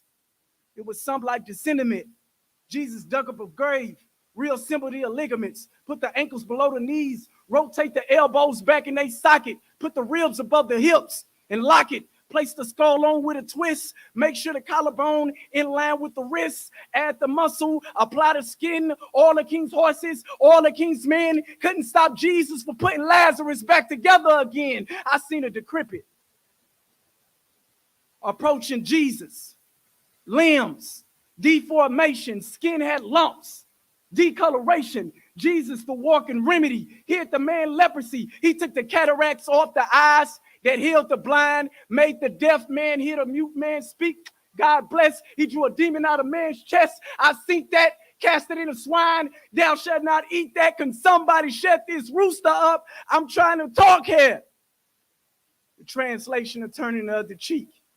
If you don't come in peace, you believe in pieces. Jesus brings not the peace, but he brings the sword of fears. So I cut the man's ear off so he can hold on to the negative things he has. You can feel it in the air. The Green Reaper must have walked right past him. His face turned white. His skin color left him stranded. Death didn't even want to take those chances because I was aiming for his arm, leg, arm, head. Jesus would have thought he was praise dancing. Let me slow down for a hallelujah. But if Jesus wanted to, he could have called on a legion of angels. Then they gonna call up their angels. Then they gonna call up their angels and walk up like 50 deep. How you gonna fade that heat? How you gonna fight something you can't see? Though you see the paintings, but have you ever talked with them? Yeah, you read the book, but have you ever walked with him or washed his hands? Because I have. I'm Peter, but he calls me the rock. Thank you. Give it up for the poet. Yes. The apostle, the apostle, the poet. So that poem right there, right, is extremely hard because, first of all, I would like to everybody know, hi, my name is a spoken word artist. You can follow me on social media platforms. That's Instagram, Facebook, and that's all I got really, right? So the reason why that poem is so, this is my outfit for the night, everybody. I'm done. So the reason why the poem was so hard to write because a lot of people might think that I'm a Christian, but actually I'm a Muslim, right? So I had to write where the Christians and the Muslim both can agree, right? So I had to tightrope, right? So here we go. So do I have another student? Okay, yes, you. Okay, here we go.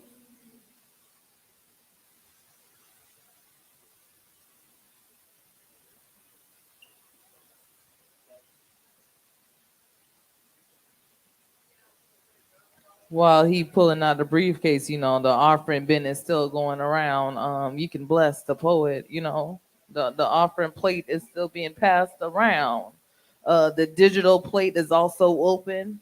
We got the plate on Cash App, Zelle, everything but the EBT. Going ahead and pass the plate.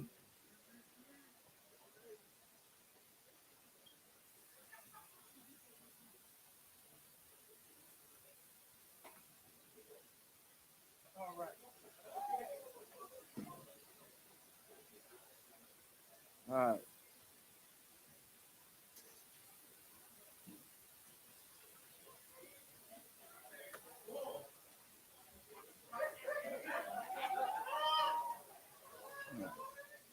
Here we go. Can I get a on 3?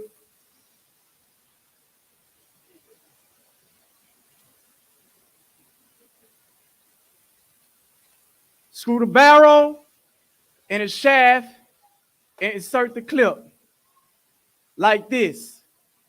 Counterclockwise until you hear it click like this. But we got time restraints. We got to do this quick.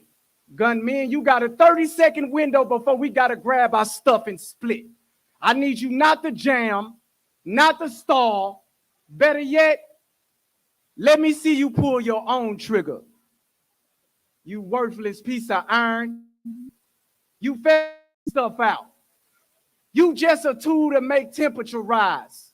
So even in the wintertime, people still carry that heat, which makes you like a thief in the night, robbing human beings of their soul, because you like to pop off at the mouth. Then you dare people to stand still. But how they gonna stand still and withstand still? You just an attention seeker. You want to be in him and him face. Till emotions flare up, because him and him face. You love to escalate the situation when people take flight because of stares. And you know it kills them when you cripple them. So I got a feeling that you got a feeling that you gonna leave somebody's body without a feeling. And that's unheard. How you gonna leave somebody's body without a feeling, and that's absurd. How we can't move his joints now because you got the nerve. His body parts are kind of confused. They don't know what to do. His feet used to run. His nose used to smell. Now his nose starting to run and his feet starting to death stalling. Most people fall victim. But you keep the victims falling. Remember, as the blood was pouring from his brain to his hands, your only advice was to hold that thought.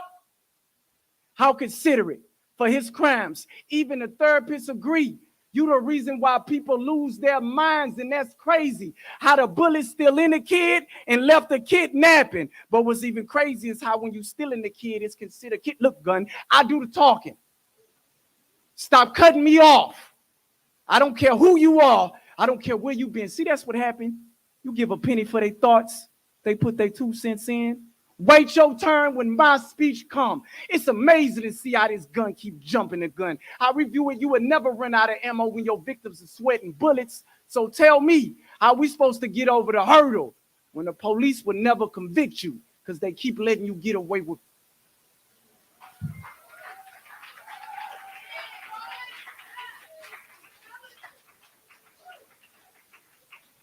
So the offering plate is, yeah, it's like a voice. I done appeared. Yeah, I'm by the bar. Oh, hi. Hello. Make sure to pass the plate. Okay.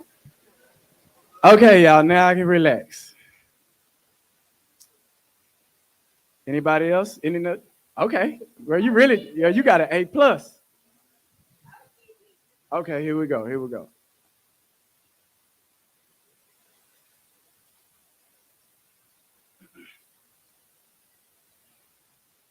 OCD.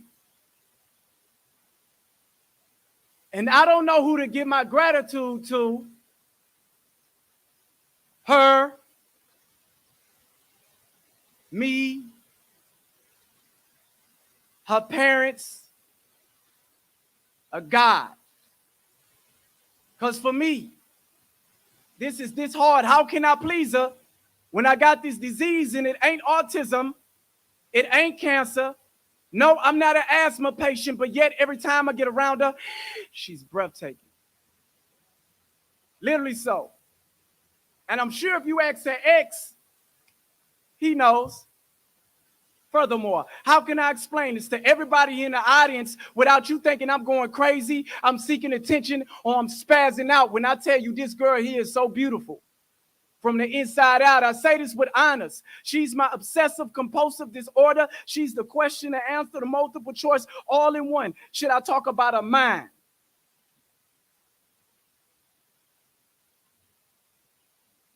Her mind.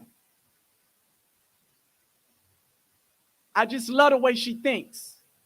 I want to get lost in her thoughts just so she can show me around her brain. I put myself in her long-term goals without her consent. I insert myself in her fantasies unannounced. I even watch her in my sleep. Inception ain't always what it seems, so when it look like I'm stalking her, I'm just chasing my dreams. Her skin is so flawless. Blemishes are non-existent. Her beauty is a virtue, so it's proven you ain't got to sneeze for her to bless you. That alone puts my OCD in place. I can't stand makeup. I despise Mary Kay because I'm the only one that should be all in her face. Look, you see, most can't see for looks. I said, look, you see, most can't see for looks, but if only guys could look past the cuteness on top of her skin, they would see the beauty that lies within. Then would they learn how to love an imperfect person perfectly. Her eyes are so radiant. I wish we can exchange pupils. And that would give her the ability to see herself through my eyes. Then when she realized she's the only girl I see, her beauty just don't stop. Her face is on everybody's body. Photoshop, the resolution is more clearer. You know what? If her mama knew better, she would have named her art because she makes my world complete. If you take the word art out of earth, it's just No, for real, if you take ART out of earth, at least the EH that makes the sound, you don't even worry about it. Her nose is so precious. I would sample the wind first. I would become a personal air recyclers just so she don't have to breathe in air particles. She got my nose wide open. I inhaled the aroma. Her scent got me bent. I took a whiff of her hair once. I've been chasing it high ever since. Being strung out makes me clingy. My identity goes missing. You know what? If she ever feels like I'm smothering her and she wants some space, I give her the solar system. Her lips, when speaking my name, makes my heart beat faster and faster. I get cold and warm at the same time. I smile for no reason. I hope you can perceive this. Her silence is golden, but I'm the one left speechless. Her heart. You know, they say if you love something, you should let it go. But it hurts when she walks out my chest and leaves. So she calls me in 10-minute increments just to remind me to breathe. Breathe. And this next line, Y'all may think I'm wilding, but through that same phone, I can feel a smile. Wow.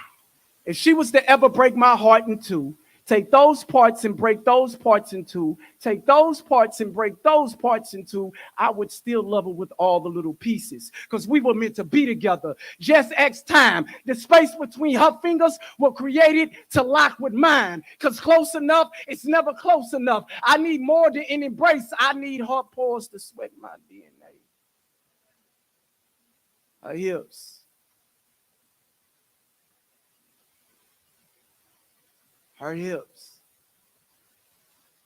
What was I? They look like. Nah, see, if I get into this next zone, a lot of y'all may mistake this for a sex poem, but I swear on my life, my death, and my eulogy that I'm not lusting, I'm just admiring God's beauty. So while the other guys are out there saying the usual, how you have no idea what they would do for you, and if you were with them, life would be so progressive, they ensure you that you in good hands, but that's what they all state. Thank y'all for listening. Give it up, give it up, give it up. Whew. Okay. I know y'all was asking about how you spell. I'm gonna just bring it up so y'all can see it too. Okay, there we go. Mic check, poet. Cash App me. So y'all check this out. April 24th. Okay, right about now, Soul Poetry, Mic Check Poetry. We will be doing a show together as one. We do this every month, right? So follow all the social media platforms and you'll get all the info from there. We have tickets here tonight, okay? So, next poem, next student. I got you, sir. Okay, let's go. Let me get a on three. 1, 2, 3. See, when you mad at somebody and you decide to take it out on somebody else, the correct term for that is called displaced aggression. Facts. But that's only half of her problems. Because she about to embrace 50 real soon. And the only thing she got to show for it is apartment with limited room, a job that's hopeless, 3 sons that's reckless, a body that's deadless because she inhales this and she drinks this. And honestly, I'm scared to hug her at times because I think she's infectious, but I ain't gonna even give her no energy because she'll lie to you before you can start feeling sympathy. So I'm just gonna save my ministry because I don't want to feel a fire. I mean, I don't want to fuel the fire. I don't want to feel her head. Heatless of time will be late for her own funeral. She wasn't dead, and it's sad too.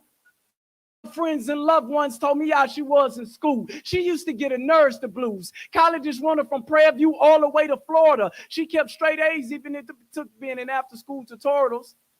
I mean, even if people was rude, she was still nice. She's stupid to finish school and have this type of life. She just sad, trifling, and dumb because all she want to do is put that stuff in her lungs. A dumbass had a good man too. You can choose from any 3 of her baby daddies. But before you judge her, let's go back a little further. See, her and the mom's relationship wasn't good. She felt like her mama didn't protect her. So in that sense, she felt like her mama had no right to correct her. They ain't even really like each other. They just walked on eggshells around each other. She knew her mother was sick, but she didn't think nothing of it because her mama convinced her that God was a healer. But when God didn't answer, she took a razor to her own leg and became a slasher. But before you judge her, let's go back a little further. Father was a hellraiser. He went to church, though, sat on the front row. He beat a mother to the point that the neighbors felt the licks. I mean, the beatings were that intense. He beat her to the point that the blood no longer pleased him. Good for her, but bad for her mother, because now her figure started to develop, and that only teased him. And when he touched her, she knew her father was perverted, so she told her mother, and her mother was alerted. But hell, what could she do? They were in the same boat. So she just looked at her daughter with tears in her eyes and told her to cope. But before you judge her, let's go back a little further. She used to be sweet back when her nickname was Tweet. Now she joined in the league of females that we call freaks. And that was the stepping stone for her first 3 relationships to go wrong. That's how she ended up with 3 kids coming from 3 different baby daddies. And though I love her, I can't stand to be around all that drama because it's hard for me to accept my mama before she was my mama. Oh, I know y'all was asleep with y'all. Woke y'all right on up at the end, huh? I know. Okay. So it sounds like this is the last poem of the night for me. Yes? Okay. Aww. April 24th. Okay, I got you. Hey, I want to share something with y'all real quick. You know, I really don't just dialogue in between. I just do poem after poem after poem, right? But I had so much other stuff that I had planned to do. But Amir started posting all of these posts, and I just didn't want to let you guys down from all the poems you've been seeing on his Instagram. Appreciate you, family. Appreciate you. So here we go.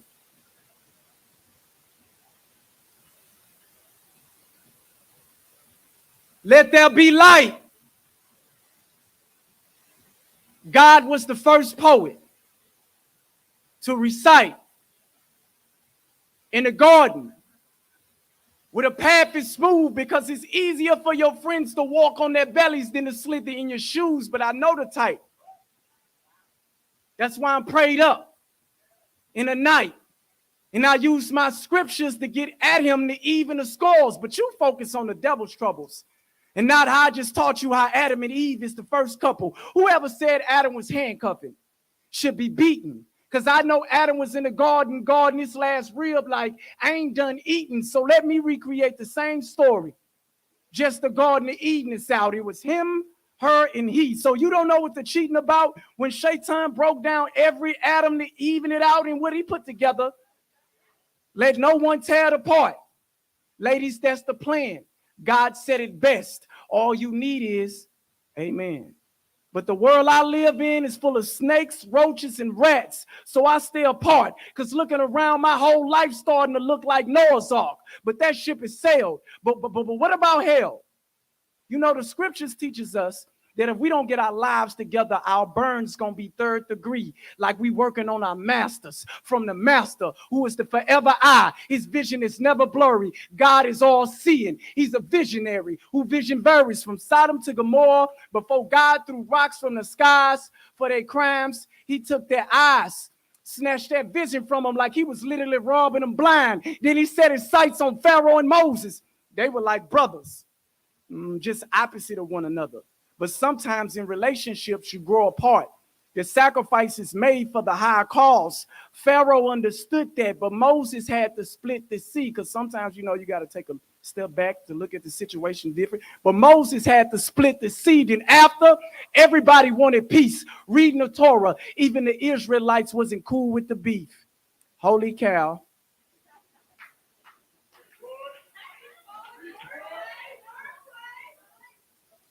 See, I know leaders who ain't good speakers. The whole demeanor kind of fake. But for me, I become a Moses when I grace this mic. With this rod, I can show you your whole staff full of snakes. Now keep doubting me because I feed off of your negativity. I can do all things through the crisis that strengthen me. But they blaspheme to speak about other gods. So I stay away from the idol talk and let the unholy just run their mouths in Babylon. Because on the day when every knee should bow,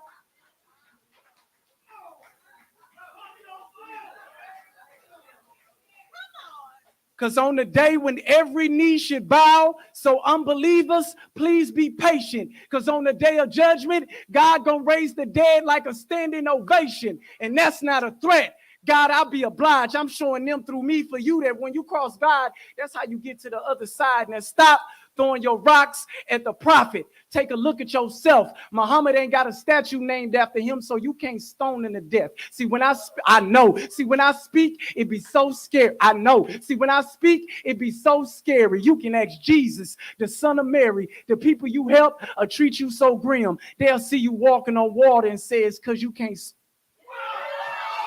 You can't. Shit, I can't really swim, actually. Y'all give it up. Y'all give it up for the poet. Give it up for Khalid the future. Right. So we had Vanna White, Vanna Brown. I am now Vanna Black. The digital tip jar is right here. Vanna Black, here I am. I ain't got the dress, right? So the poet said tonight that he's gonna be spitting some more April 24th, the new poetry show. Oh, give it some BS. But he has tickets on sale, so please visit the poet. Please support the poet. Tell him how you felt about his poems tonight, okay? And his outfit changes, okay? He done stripped for y'all tonight. He gave y'all a show, right? So next month is National Poetry Writing Month. Right about now, got 30 days of writing prompts for y'all. Over 300 writing prompts, right? So get your writing on. If you like to hit this mic next week, get here early. Sign up starts at 7:30. First of all, before y'all leave though, how we start is how we finish. Start clapping, start clapping, start clapping, start clapping. Give it up for yourselves. It's a beautiful Wednesday. Every Wednesday is a beautiful Wednesday. Give it up for Lalo in the back that had us on the island all night.